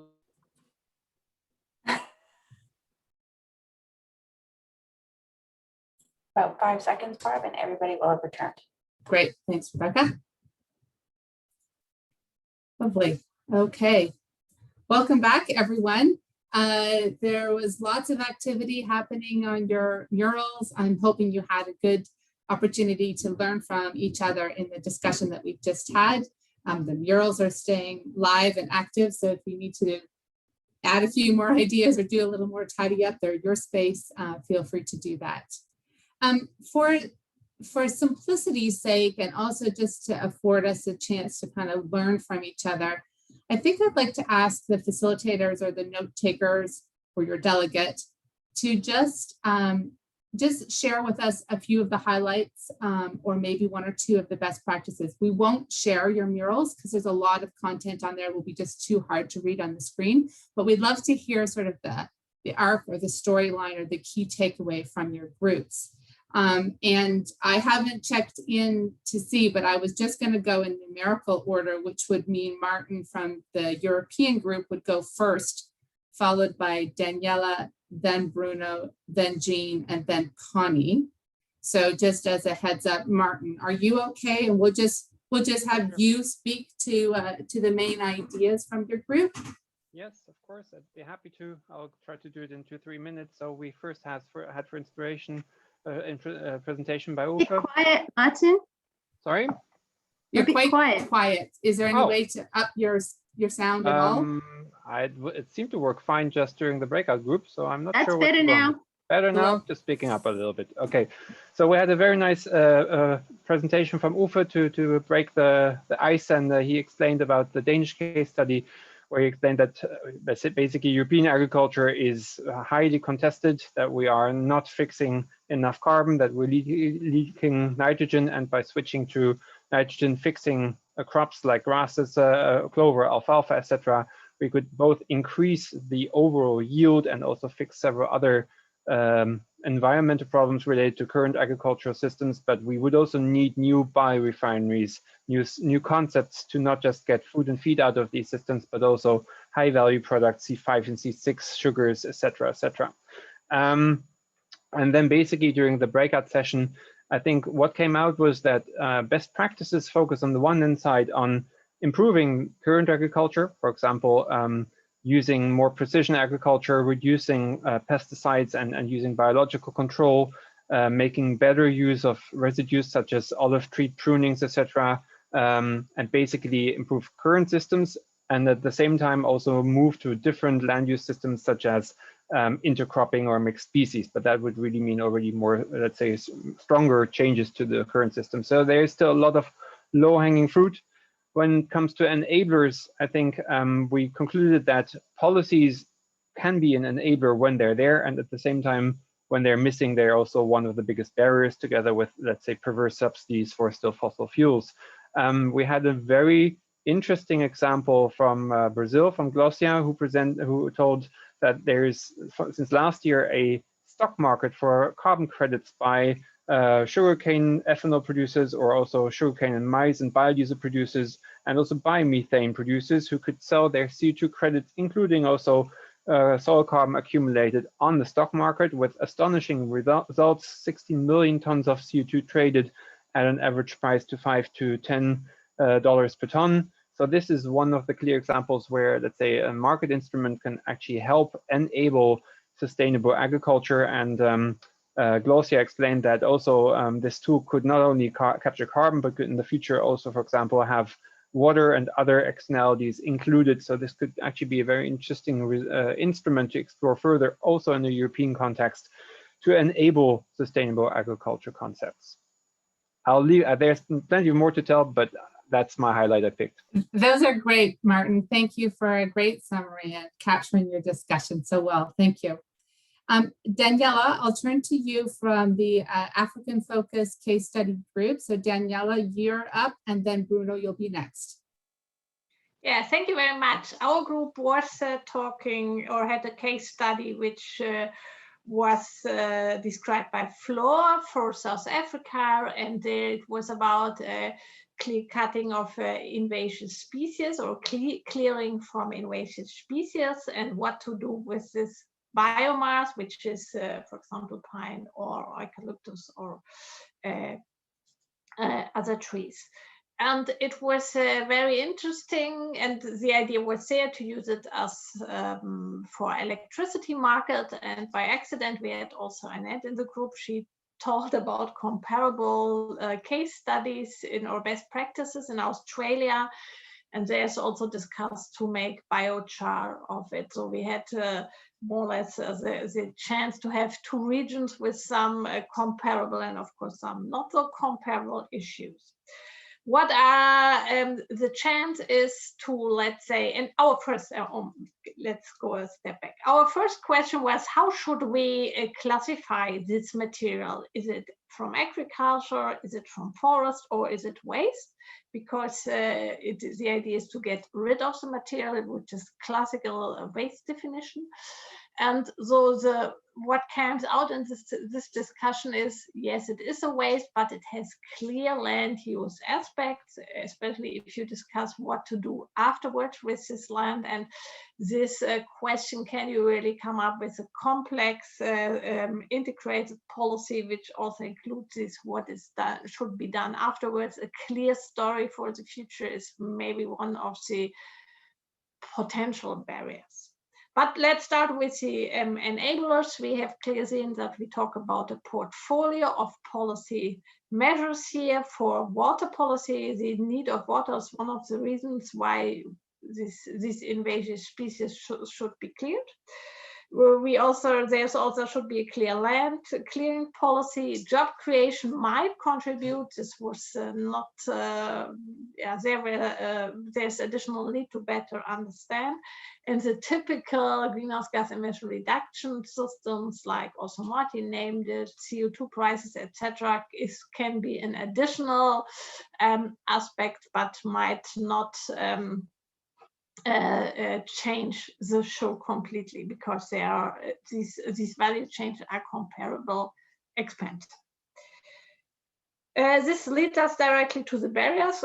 Costs along the value chain are seen as big barriers, but also questions, two additional questions. One is, how stable are the expected positive effects, for example, for biodiversity, and also for job creation? Does it make sense to build value chain, bioenergy value chain, if it's just let's say waste not being too long-term expected? And the other thing is this, and there I come back to what I said at the beginning, it is really potential, or it is a barrier that it is really difficult to tell the whole story. Yeah, what happens after this clearing? For example, what does it mean for carbon depths of the land? What does it mean for the greenhouse gas emission reduction? But also, what happens with those people? And this was clearly meant from our African experts here in the group. What happened with those peoples who use this material for energy, the firewood? How can they get access to energy, to renewable energy, but also how to deal with other established use of these materials, which should be cleared. So a big story is necessary, but however, if you can do this, I think a lot of SDGs are positively affected. Thank you very much. I hope I was complete. Otherwise, please add. Thank you very much, Daniela. Lots to cover in your example, so thank you for that. Bruno, let me turn to you for a few quick highlights from the Latin American focused group. For you. Yeah, sure. So first, Christian presented a case study on biogas production in Guatemala using manure from poultry and other sources. And this informed, or this I guess led the way to more discussions, mostly on the use of waste for bioenergy. So a few input worth raising, and the other input is also interesting as well, but we only have a few minutes. So one element was raised, that the scale for each farm or each producer might be too small. So a best practice would be to cluster different producers of waste or biomass, and then to send all of that to a centralized biogas production plant. The barrier, of course, to that would be high capital cost for biogas production. And then enablers could be grants provided by government, or ownership by an experienced biogas producer, where farmers themselves don't need to operate the system. Another best practice that was proposed was engaging with and supporting local champions, so people who are on the ground and being able to advocate and to implement those new systems. And then to support that, there needs to be partnerships between government, civil organizations or people in the communities, and then the private sector at multiple scales. And a barrier to that would be more broadly like reactions or sometimes opposition to bioenergy deployment and disagreements within the scientific community around sustainability of the technologies. And maybe one last example was in terms of best practice was to make sure that all different sources of income or revenues were tapped in across the value chain. So electricity in itself, like from biogas, might not be enough to be viable, or fertilizers in itself might not be enough, or different co-products. But if you're able to actually generate income from all those different potential streams, then this makes the business case easier to build. What helped were both incentives to renewable energy, but also regulations that require waste management. So if waste management are required to be handled and there are costs associated with that, then the revenues from products that could be generated from waste makes it easy to maybe recover the cost required by regulations. And then in terms of barriers, lack of knowledge of the incentives out there, but also lack of standards to use digestate as a fertilizer. So not knowing exactly how to use the different co-products from biogas production. Other input was also interesting, but this is what I propose to the group right now. Great, thank you, Bruno. Great overview, lots of discussion. Jean, I'll turn to you. Your focus in your group was on North America. So Jean, you're up next, and then Connie will hear from you at the end. Thanks, Barb. So first we heard from Cara about a case study in Northern Ontario in a couple of remote communities where they are using local biomass, not only to fuel their biomass boilers, but also as feedstock or input to a local sawmill. So this is just a recent project that started up. It's a youth sawmill program, they're calling it. And then the residues from that sawmill are going to the biomass boiler. So it's a whole sort of integrated system. So a lot of the best practices we heard about are sort of around these community scale projects. And some are maybe specific to sort of more remote communities, but definitely around this sort of smaller scale community projects. And we heard definitely about the importance of course, sustainable forest management, and just talked about the fact that there are frameworks for sustainable forest management in place, maybe across most of the country, but at the local scale, there may not be or may not have been any sort of forest management or harvest practices in place prior to the development of this project. So just making sure that the resources understood, and that knowledge and understanding of how to sustainably manage the local resources passed on to the community. A challenge for this is that these programs aren't really, training programs haven't been fully developed. They're not widely available. It's hard. You can't just sort of call someone up and have them come to the community and say, hey, train my community. It's a lot more work and effort that goes into it, and creating the material and finding the right people to come in and help. And certainly we're seeing, at least in Canada, more and more government programs and support from nonprofits and that sort of thing to help to develop the capacity and the training programs to deliver in the local communities. But building that capacity is something that really needs to happen around the resource management, but also around the technology, the operation of the technology, and the system itself. We also talked a lot about the importance of integration. So integrating the energy system with sort of the broader wood products value chain so that every aspect of the tree is utilized. It can be difficult to do that, especially in these more remote communities where they may not have had any of the equipment or capacity needed to be able to use it. But again, there are some programs in place to help support that. It's just knowing what you need, and then getting that message across to the people that are delivering the programs, and the fundings can be a big challenge.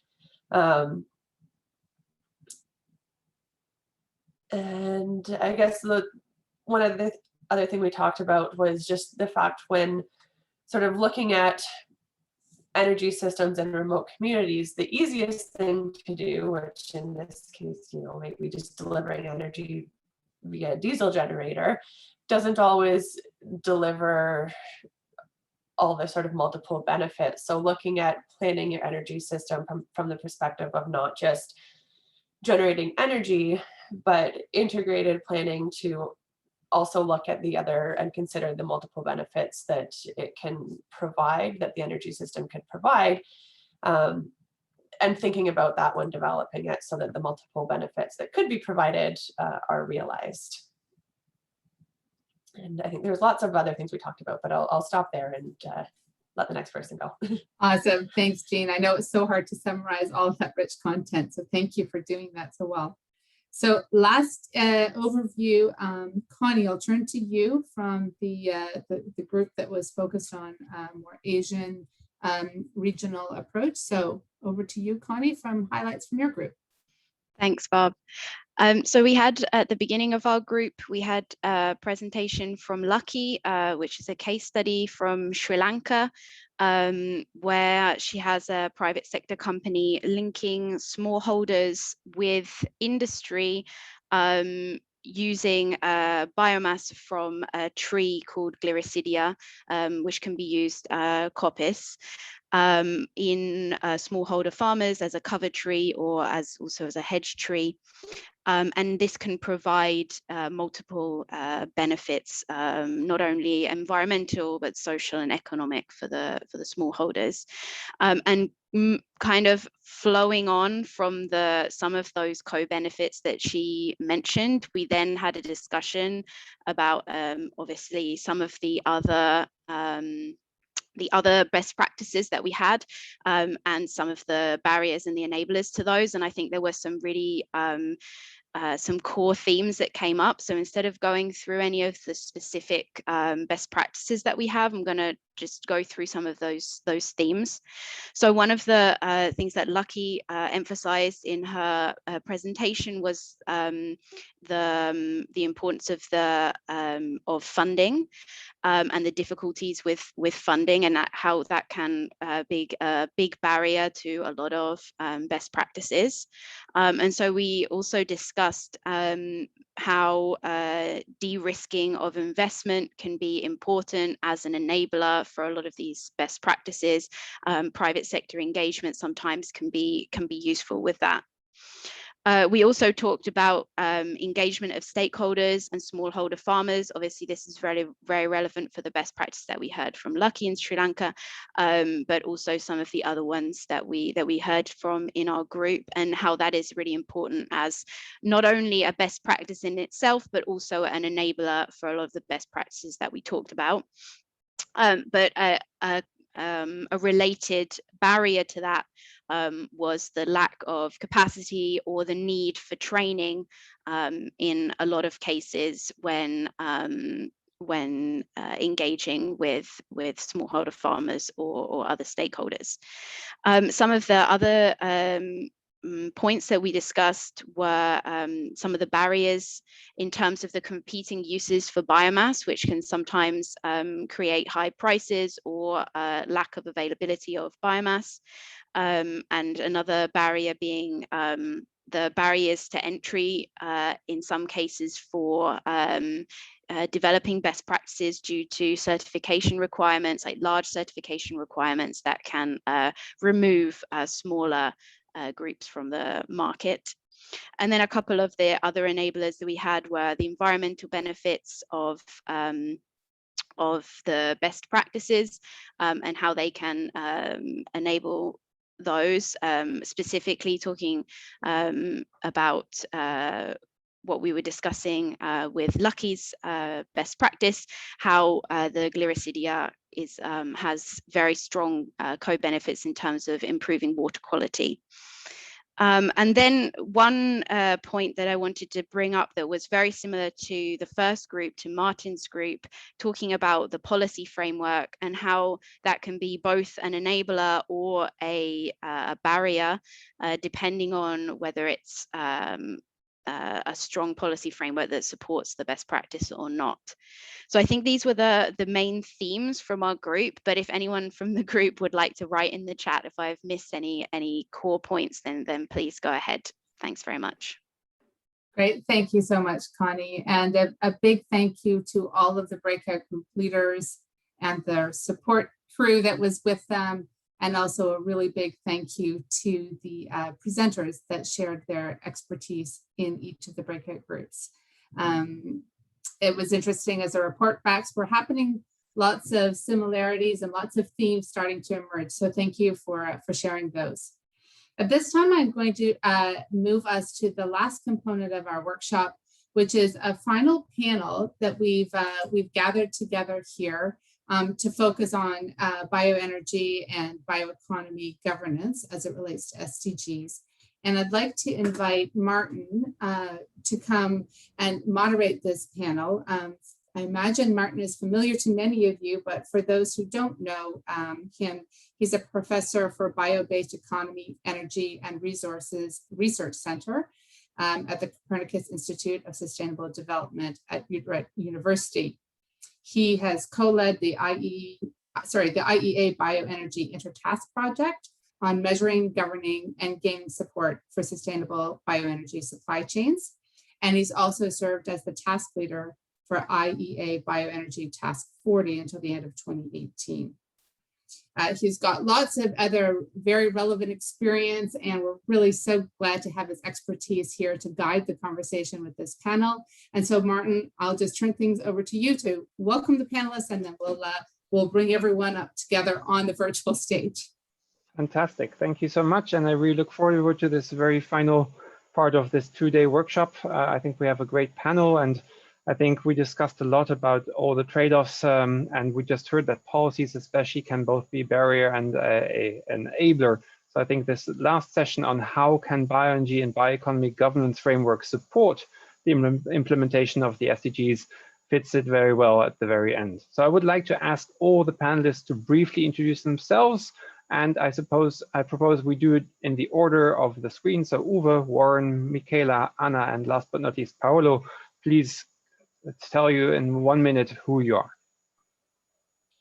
Thanks, Martin. Uwe Fritsche, I'm the scientific director of the International Institute for Sustainability Analysis and Strategy, a physicist by training, and I have the fun to lead IEA Bioenergy Task 40 as a successor to Martin, and I also co-lead Task 45 on sustainability in the governance segment. Great, Warren. Great. My name is Warren Mabey, and I'm a professor at Queen's University. I have a background in forestry, but I currently lead a policy school here. I have deep interest in the bioeconomy and how we move it forward. I've been working on biofuels for many years now, and look forward to the discussion. Great. Michaela? Thank you very much, Martin, and good afternoon to all the participants. So my name is Maria Michela Morese. I'm the Executive Secretary of the Global Bioenergy Partnership, and I'm also a Natural Resources Officer at FAO, headquarters in Rome. I manage the partnership, so the activities of the Global Bioenergy Partnership, and also some FAO projects still related and connected to the Global Bioenergy Partnership goals.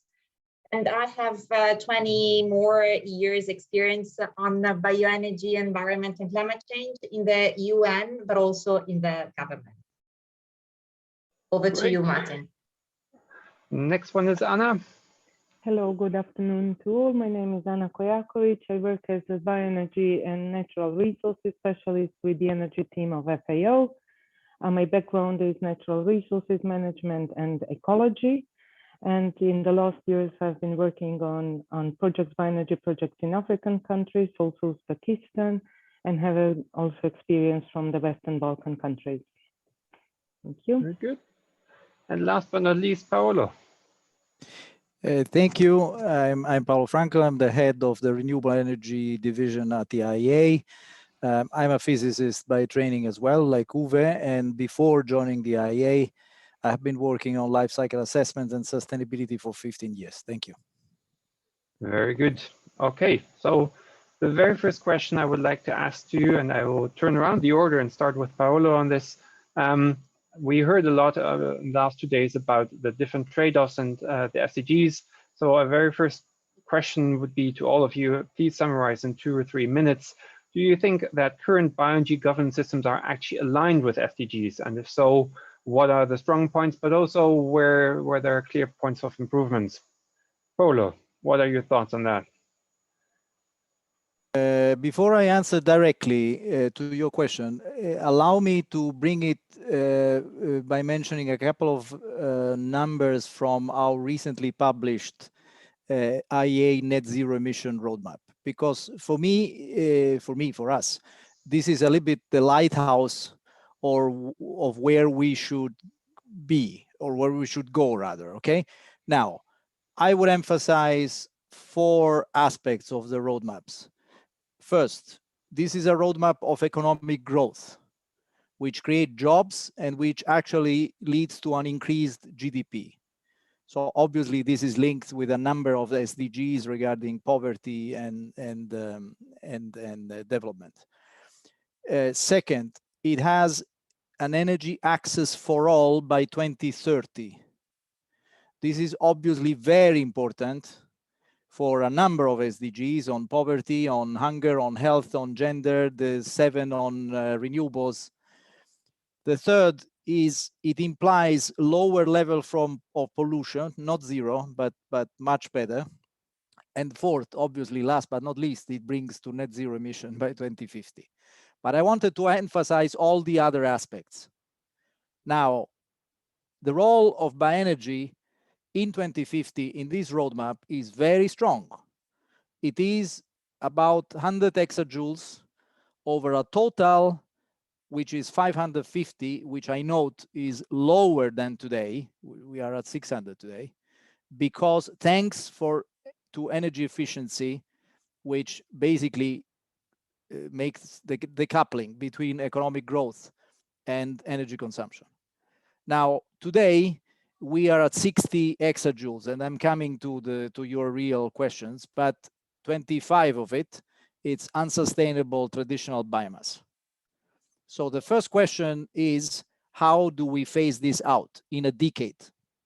And the quick answer to your question is the governance in place to do it? No, not yet. As simple as that. Second, are all in the roadmap, by 2030, we phase out the traditional use of biomass, and we have a massive deployment of all clean, sustainable energies, including, of course, sustainable biofuels and bioenergy.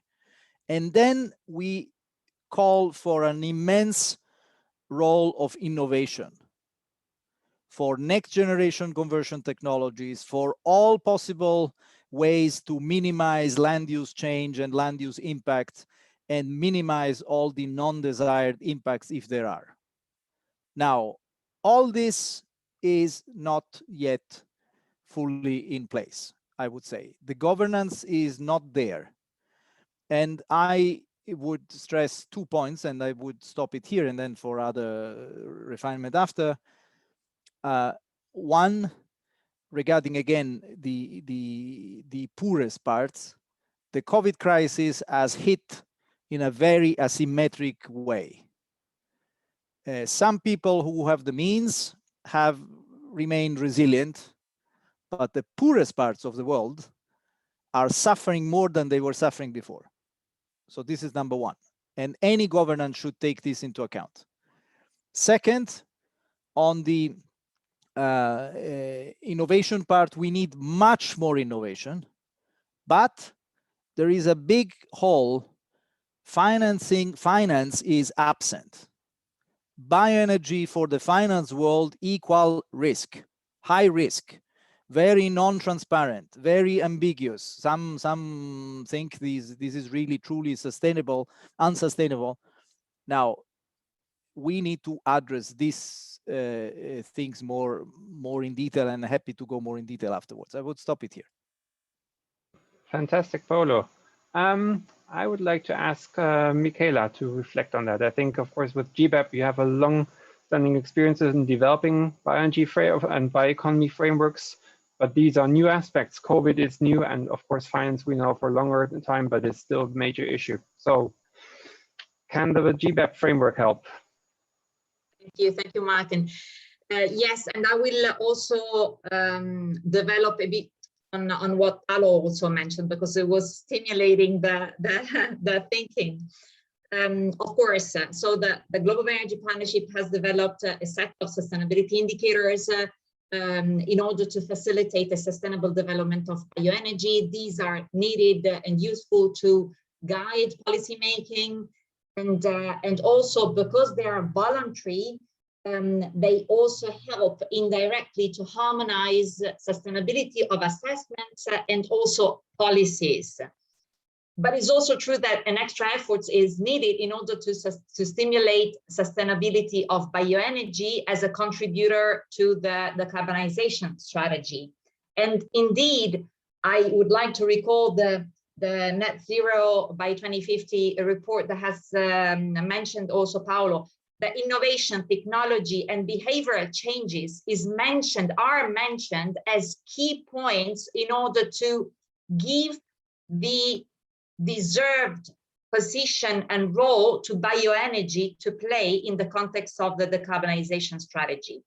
In terms of connection with the SDGs, in the context of the GBEP indicators, indeed, each and every of the indicators are connected with all the SDGs. And even if no one of the SDGs is explicitly mentioned bioenergy is in reality throughout each and every SDG. And actually, we've also developed a report with the support of INAS and I feel on these specific linkages between the GBEP indicators and the SDGs.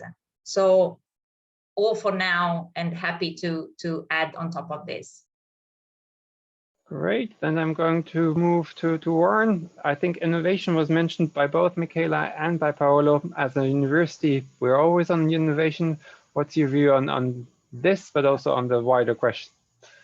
So, one thing that I have been thinking as I've listened to my colleagues here is that optimizing bioenergy to meet the SDGs is maybe not the same as optimizing the bioeconomy to meet SDGs, right?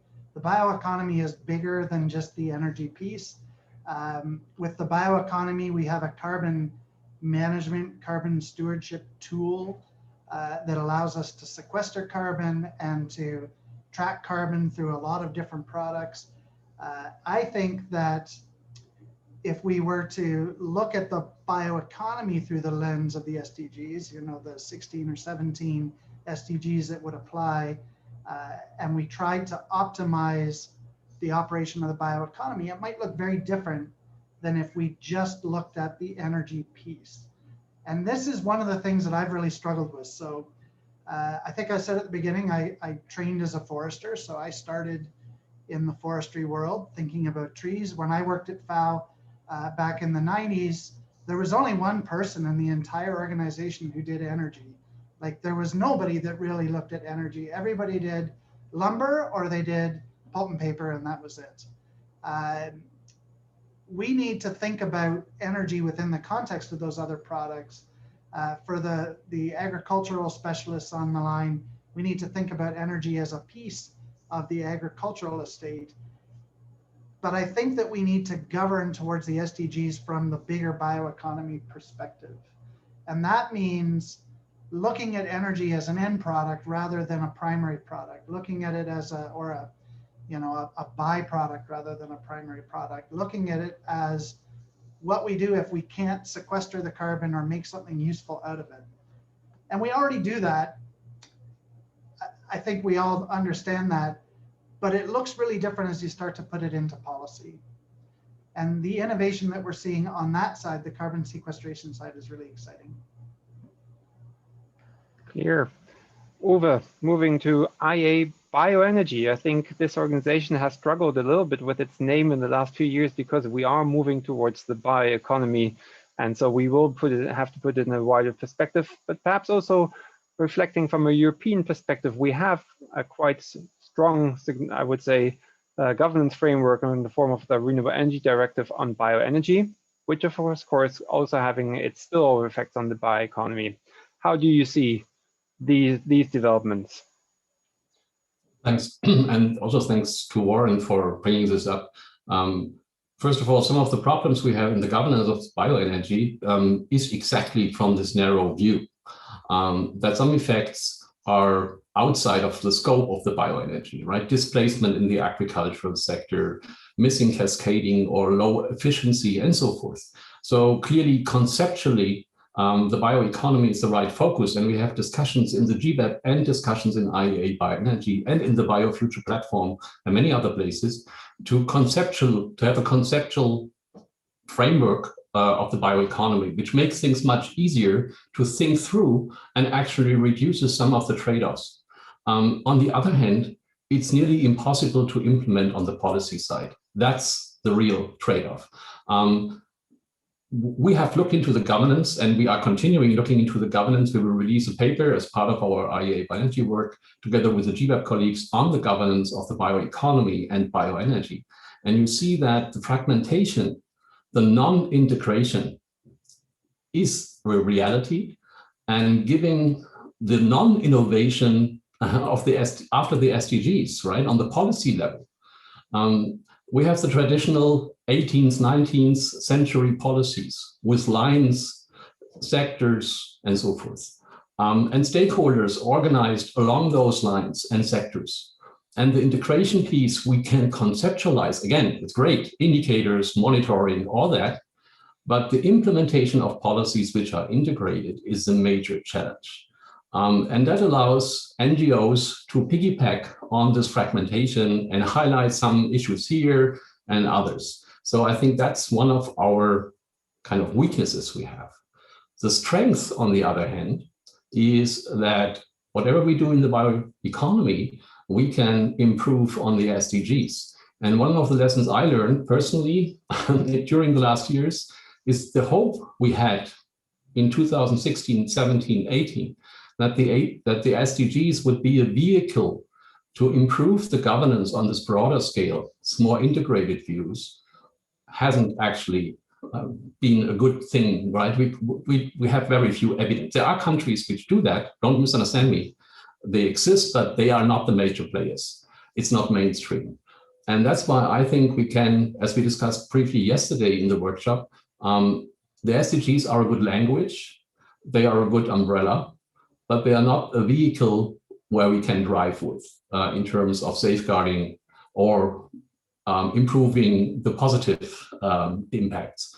So I think we have to reconsider that and try to bring forward something which I would call the best practices. I don't like that term, but the good examples, right? That we really talk about not all the problems, but all the solutions. And I think that's the way forward, and that can take away some of the problems Paolo mentioned, which I really see as a major thing. If financing, and that's not just the private finance and bonds, that's also governmental money in developing aid, for example. If the kind of, I don't touch bioenergy at all, and I don't touch biomaterials, because basically it's the same thing, right? NGOs have started hitting also on biomaterials nowadays and advanced biofuels, and you name it. So I think we should turn it around and say, okay, there will be critique, but let's do the good stuff. So I would really put the discussion around and say, we will have critique, no doubt about it. We should be inclusive, but first of all, we should go ahead with the good stuff. Building blocks where even NGOs cannot disagree with, right? The circularity principle in terms of residues and wastes, the regional development things, the offsetting of the unsustainable biomass use for cooking, and so forth. There's 50 extra rules out there we can agree upon. And if we do the next decade to get this 50 going, then we have one half of the race. And I think that's where the governance approach must be reconceptualized. We can't wait for the SDG integration and implementation. We have to go forward with what we can show.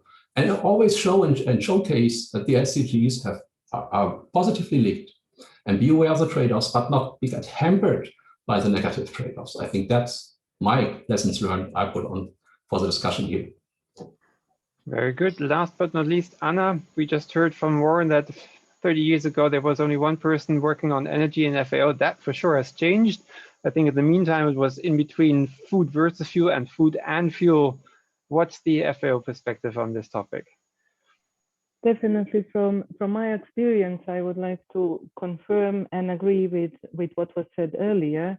And following on Uwe's, seeing SDGs, we can see that they can be a driver as comparisons, but not as thresholds to check how we are doing.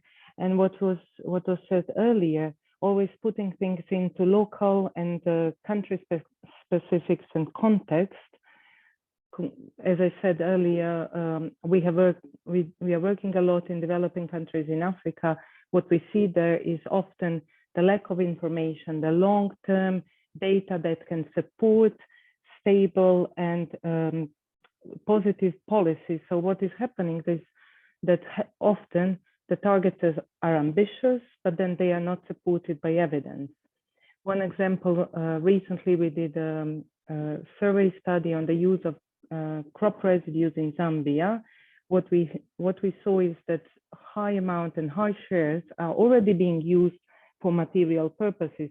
So in a way, there is bioeconomy especially among poor, but with the different technologies, very simple. So again, innovation on that part, as well as the importance of transition to modern bioenergy technologies will be a key in that part. And then in that sense, also comparing developed countries with developing, the importance of SDG goals and the challenges countries are facing differ. In that sense, prioritization of the biomass use will probably be different between different countries and regions, and within different localities as well, depending on environmental and agroecological conditions, and the sectors, agricultural and forestry sectors as well.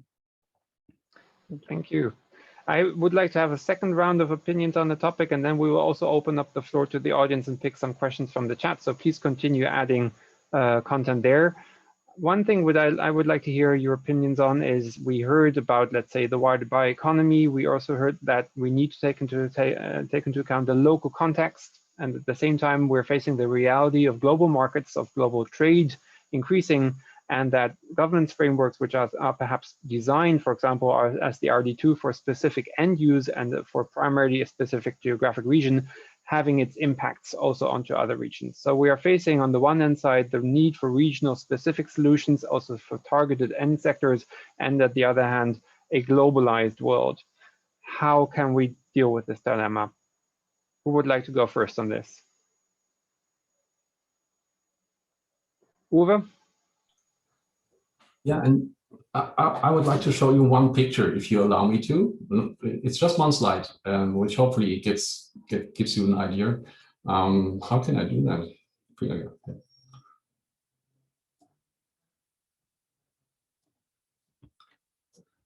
So this is a picture of the bioeconomy in Europe in the year 2050 under a foresight. So it's a certain scenario, and I don't want to go into any detail. I just want to say here is the whole landscape of the bioeconomy, and it's pulled by governance from governments. But here is a huge crowd of people pulling as well. Instead of stopping that, they pull, they become part of the game. And that's what we call a bio-we-economy, where people are part of it. And I think that's the other narrative we need. It's not just an expert discussion and governance people in somewhere on the planet or in the UN offices. It's also day-to-day people. And I really appreciate the point that the bioeconomy is a reality already in many countries, for many people. The food, the feed, the materials, the fibers, the clothing, that's something we have to translate, that the bioeconomy is for everyone. And then we can relate better. So I think that's something in the overall thing. And then we know that we trade for coffee, for chocolate, for rice, and not just for biofuels and pellets. And that it's stupid to say, let's single out biofuels and the trade implications and ignore all the rest. So that's where the danger is narrowing, and our narrative must be turned around, make it an everyday, every person thing. And then sustainable consumption, which we talk a lot about, also the level of consumption, is something we can bring in the debate. That's my view. So the international trade is just another component in mainstreaming the discussion and bringing people back into the game. They are not part, population is not part of the bioeconomy in the moment, but in reality they are. Okay, at least a lot of them. And I think that's something where we talk about nature-based solutions and so forth and bring that back into the context. I think that's the way forward. Thank you. Great. Who else can I give the floor on this? Paolo, please, and then Michaela. I would like to elaborate, starting again on the bioeconomy part. And now I would like to bring the BioFuture platform, because the platform from the moment zero has targeted bioeconomy. The vision is to accelerate the transition to a wider sustainable bioeconomy. Now, so I think that's the right approach. Having said so, and I repeat what Uwe just said, this is very complex. And to be totally honest, the progress, the work the BioFuture has done on the bioeconomy side is very small compared to the bioenergy. Now, having said so, the BioFuture platform now is an initiative under the Clean Energy Ministerial, which is a great opportunity to raise this awareness at a very high political level. And second is a very good channel to involve companies. And we have just launched at SEM12 a campaign with the explicit participation of companies to showcase the best examples for substituting 10% of fuels, chemicals, or materials by 2030. This 10% is additional to the 2019 starting level.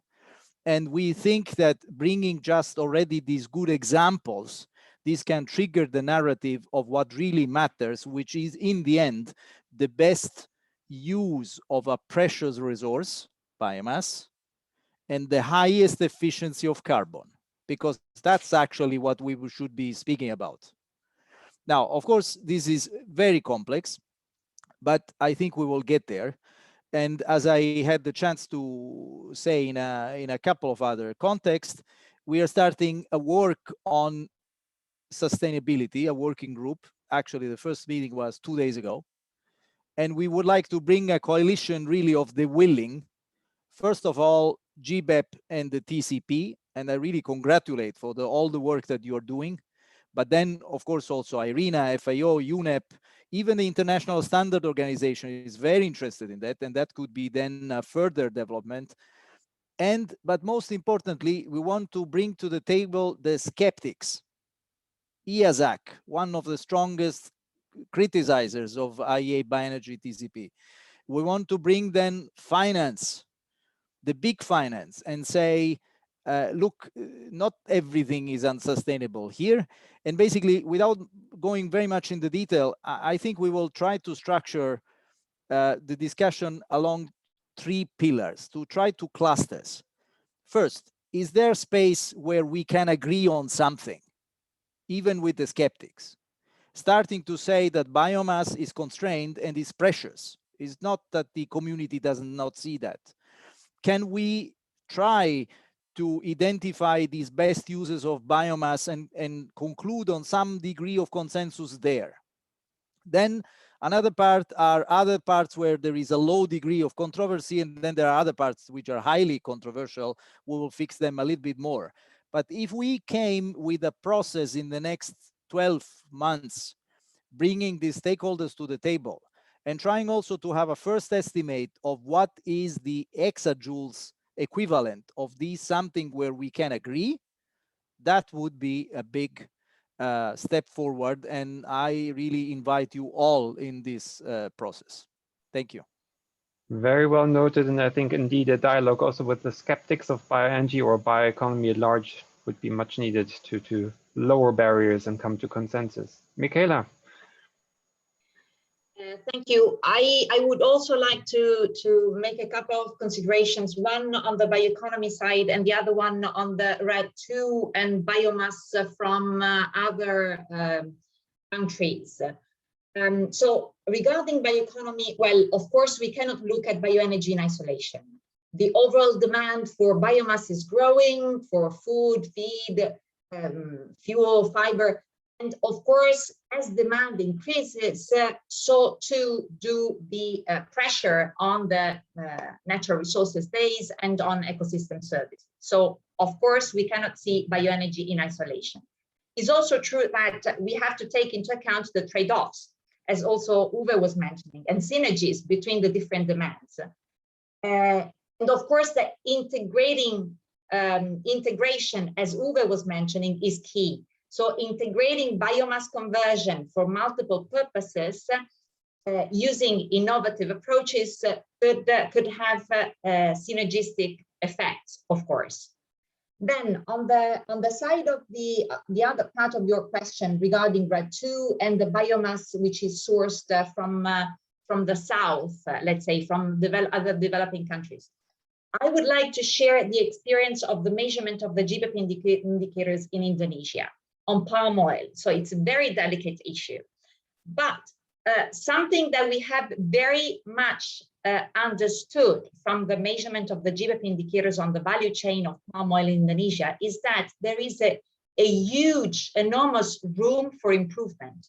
For example, in terms of sustainability of the value chain, in terms of smallholder management practices, yield, intensification in a sustainable manner, and most and for all, also methane capture system from palm oil mill effluents, which are not in practice right now. Just less than 10% of the more than 600 mills in the country have a methane capture system.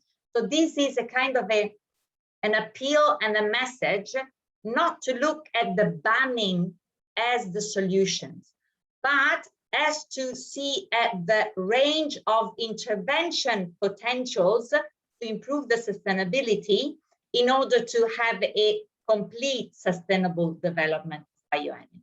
That's all from me. Excellent.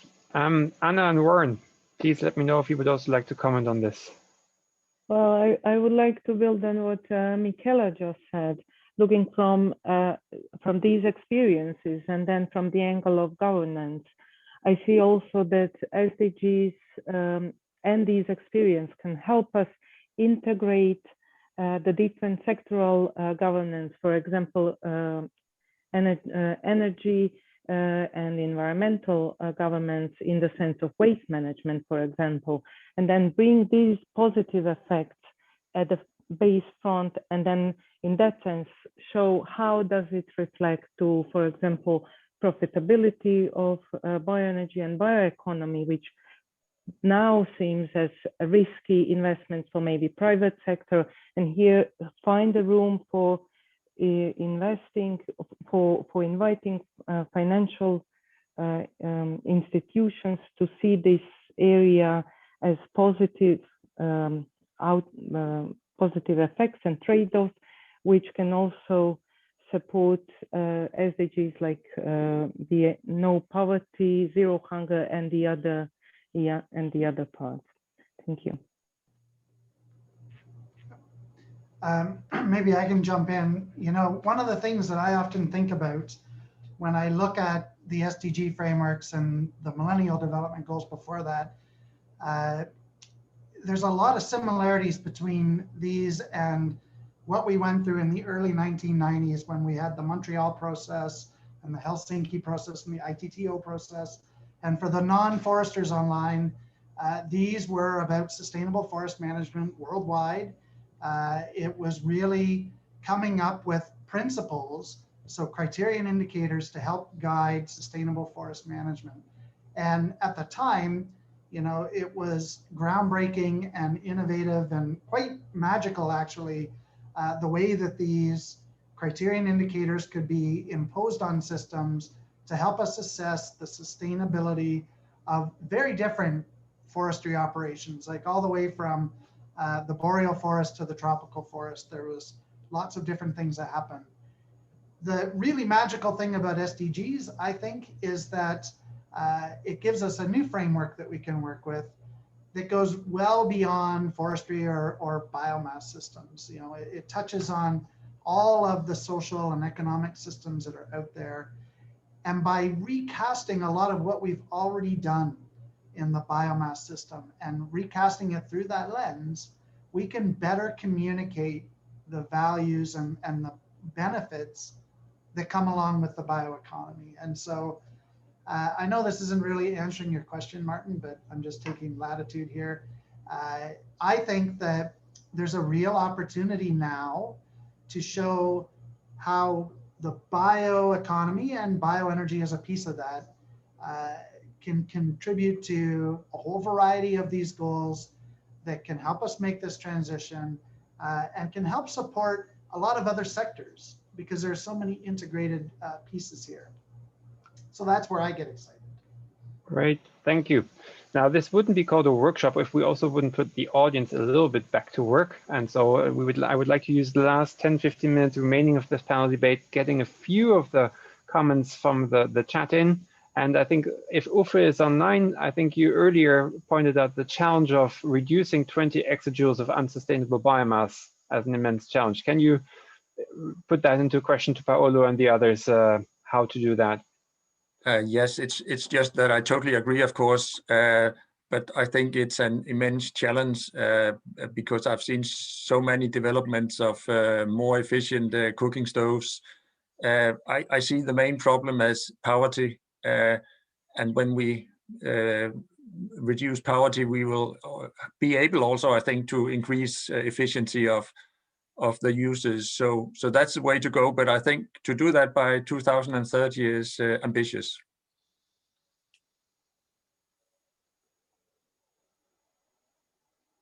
Any thoughts on that, Uwe? You raised your finger, I believe. A colleague of mine just returned from Sierra Leone, where he was on a mission to look into options to improve the efficiency of cooking stoves and so forth. And he started with the mission to say, don't look too much to the technology, look to the economy, which basically is completely flawed. And that's what the GBAP analysis on cooking stoves has also shown. If there is no price for the wood, you can't get efficient. On the other hand, there's a social implication, right? And that's where the kind of poverty issues and equity issues come in. So clearly, that's one excellent example of this nexus problem. But I think we have, meanwhile, very good examples in Latin America, in Southeast Asia, in parts of Sub-Saharan Africa, that this transformation works. And let me underline one word, which is fundamental to the SDGs. It's actually in the Agenda 2030, and that is transforming our world. It is not that we gradually improve a little bit here and a little bit there. It's transformation, which is very different from transition. And I think if we start the debate Paolo sketched out, in acknowledging that we need to transform, to really radically change, that is something we can at least start talking with people who want this change as well, right? And nobody is happy with nasty destruction of forests, being communal or private ones, but the means of day-to-day surviving is a strong one, okay? So I think that's where we have to really come back to the issue of how do we finance, how do we govern, and if biomass is the no-go thing, we won't resolve those problems. I think that's something we should take by heart. And on the other hand, go the innovation route and say there's a wonderful future out there if you want it, the future we want, which is transformative, and people can be part of it. Let me underline that again. So I think the route we have heard from Paolo is wonderful to go with, and I can say for the IEA Bioenergy TCPs, we surely will do, and I hope that it's also an issue of the research community to help us in that, because clearly there is a lot of research on how we can do things, what lessons can we learn, and so forth, right? So it's a joint endeavor. Thank you. Great. I'm a little bit torn in giving more of a panelist the floor and letting the audience speak. I'm going to go for the audience. Jorge has raised his hand. Please, you have been also very active in the chat. Please ask a question to the panel. Okay. Sorry. No, the video is not working.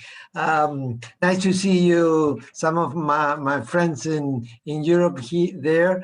One of the statements I put on the chat is moving away from sustainable bioenergy into sustainable biomass. Not only biomass production, but also biomass transformation and biomass use. If we don't change the use and we still throw 1/3 of the food in the world, that's crazy. No, we keep on saying the population is growing, so we need more food. We don't need more food. We need to use wisely the food. No, and we need to combat poverty. No, it's not relation between food security and food production. That's false, and we keep on saying that.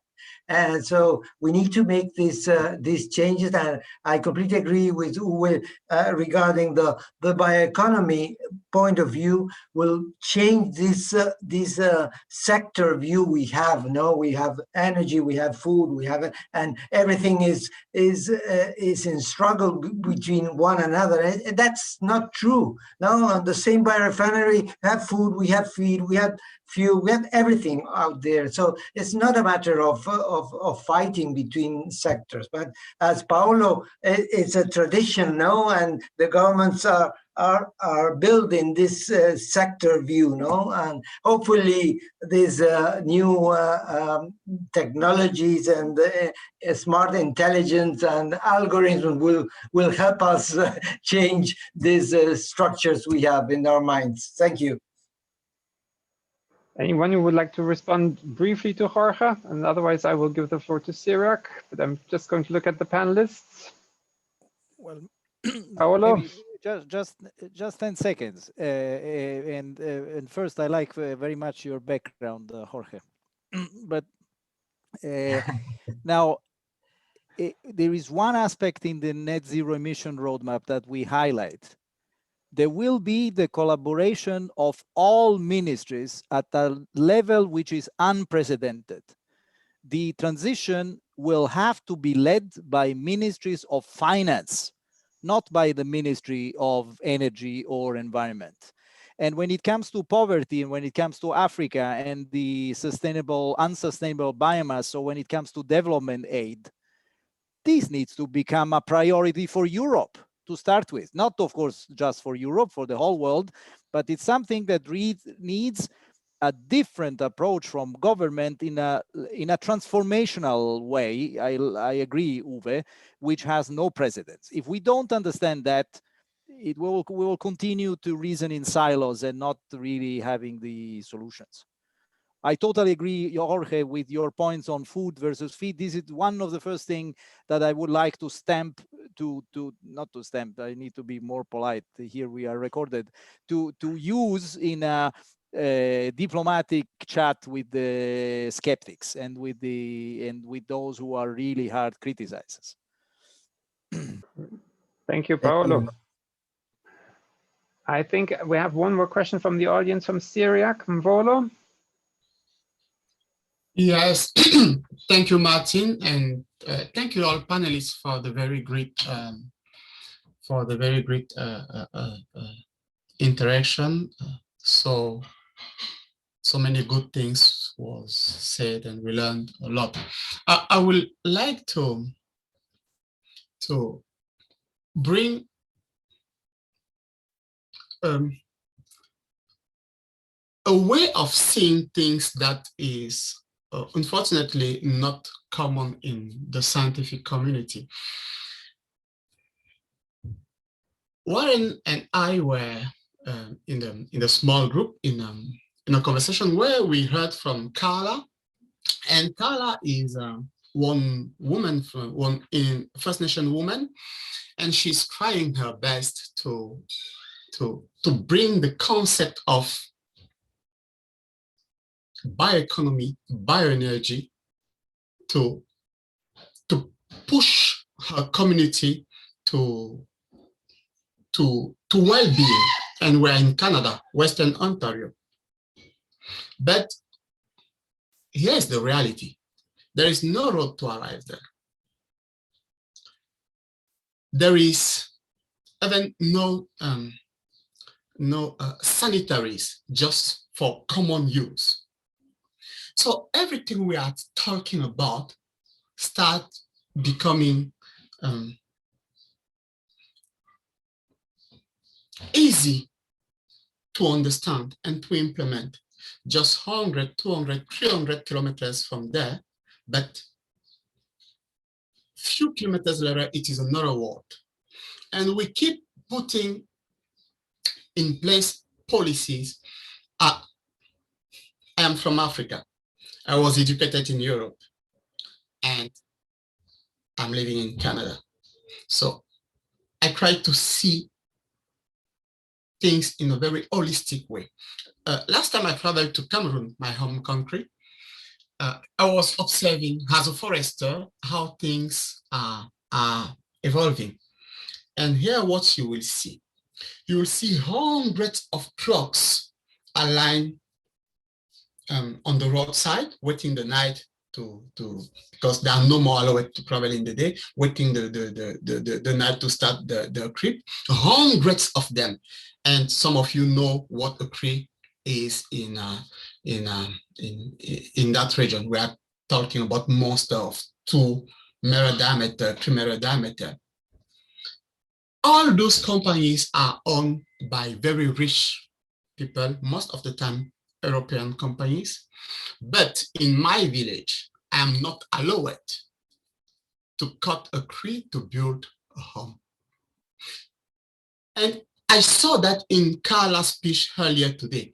Cara need to buy wood from Hicom, a very well-being company, to solve the problem of her very poor community. In my homeland, I'm not allowed to cut the tree to build my home, and I have to go buy it at the same price the community is selling it overseas.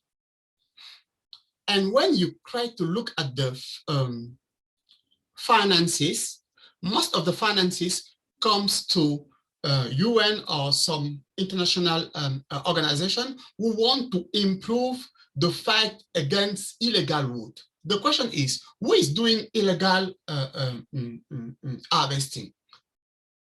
Me in my land trying to build my home, or the company owned by European people that are logging hundreds of, I can send picture if you want, hundreds of trucks. I just want one. I am not allowed to do it. They're harvesting hundreds and I have to buy it from them. It will be very difficult to go to that future we want to go if these type of issues at community level are not sincerely considered. Thank you very much. Thank you, Cyriac. And just to close with that, it is also the same discourse we will see with lack of information. I totally agree with most of the things Paolo said. But on the COVID, for example, I was educated, I spent about 10 years in Italy. If you take the ratio of dead people in Italy and you compare it, and I know the ratio, and you compare it with any country in Africa, you will stop saying that the COVID impact was worse. I won't say anything about other countries, but I can speak about the 3, 4, 5 countries. You know, in after World War II, the divided Africa in Berlin as they decided to do, but my home ethnic, I don't know if that's the right word in English, is spread in 3 countries: Cameroon, Gabon, Equatorial Guinea. I have cousins in all countries, but they decided we are just different countries. So if we just speak about those countries, the numbers are very, very, Syriac, very I'm low. going to have to cut in. I'm sorry. I do understand the importance of these points, and COVID is an important problem, but it's slightly off topic of what we're going to discuss here today. I think it's a very good reminder of the realities in the local communities and the challenges they're facing. So well noted, and I would like to give the panelists a short time for response, and then I think we almost have to wrap up. Would anyone like to respond to the points Syriac made? Warren? Yeah, so Syriac, these are great points, and you know, the system that we have, the economic system, it is very unbalanced right now. Certainly you see it in Africa, but we really see it everywhere, you know, where the concentration of wealth into the hands of a few has given us a really big challenge to overcome. One thing I can say is that how we got here, how we got to this point, is partly from the systems of governance that we had built for ourselves. And you know, Paulo's talked a little bit about how Treasury needs to run, or finance needs to run these policies, because they have a lot of the power. One of the things that I like about SDGs, and one of the bits of promise that I see with SDGs, is that it creates a common language, not only between governments, but within the governments themselves, within the ministries. It will help to uncover these problems that we're aware of, and it will help us to organize policy to respond to it in a better way than we've done in the past. You know, I've been working in forestry for 30 odd years. We've talked about poverty alleviation a lot, but our levers, you know, our influence on a finance department or a finance ministry is very low. But the SDGs give us a way to speak the language that can help them make the changes that they need to make. So that's where I'm going to stop. Thanks, Martin, and thanks, Syriac. Right, and I saw, I think earlier Anna, but also Paolo would like to respond as well.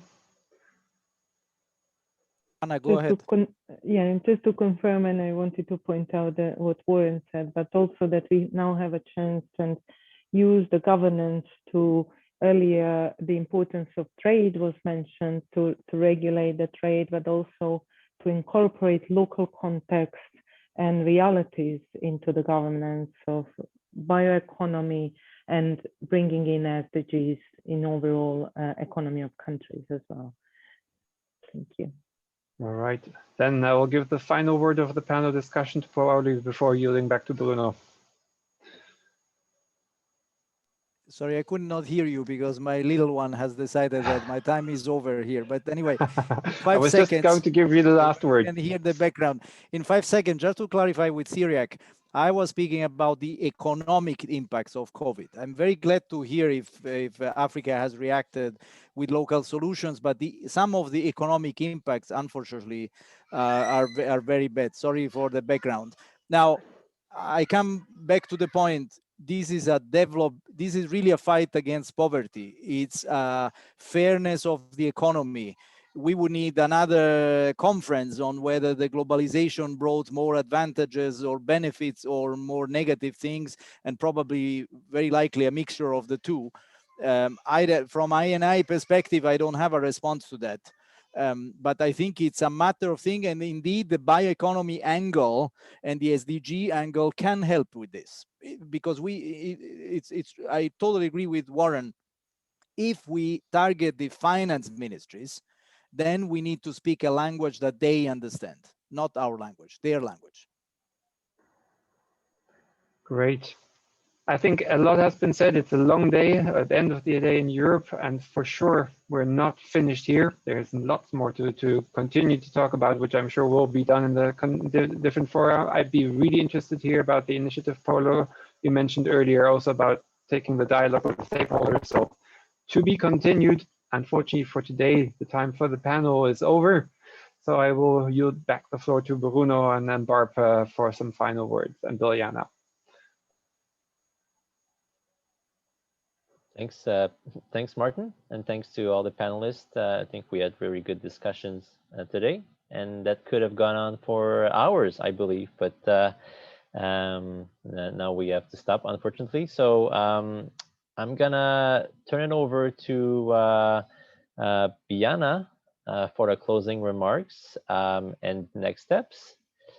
And again, thanks to everyone, panelists, speakers, and attendees for showing up yesterday and today for those who could. So thanks, Bruno. Thanks to everyone. I mean, really, the time passes so quickly. The discussion is so intense and ongoing. So that's it. That was another day, the second day. And what you can say that the story continues about bioenergy and SDGs, and especially in facing challenges linked with the integrated policies, world inequality, and systemic change actually required for achieving SDGs across the society, and not only with bioenergy. And definitely I think that the message is that bioenergy is a part of the solution for the transition to the sustainable way. And the contributions need to be recognized by the governments and the local context. So I want to thank all the panelists, moderators, participants, note makers, Barb, and the team for the excellent discussion and the technical support. And we will be contacting you with the final draft report, so you can, with which you can comment, so that this material can be a common material. And we will have the PowerPoint presentations uploaded at the IA Bioenergy website very soon after this workshop. So thank you again, and let's continue the story.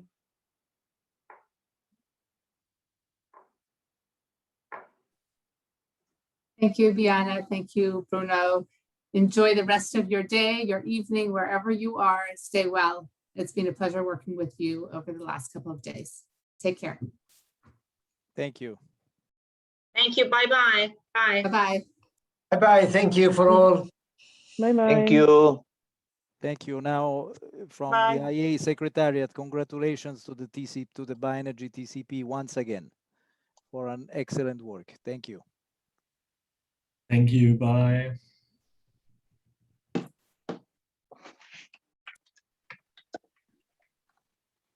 Nice job, everyone. Thank you. Bye. Thank you. Bye.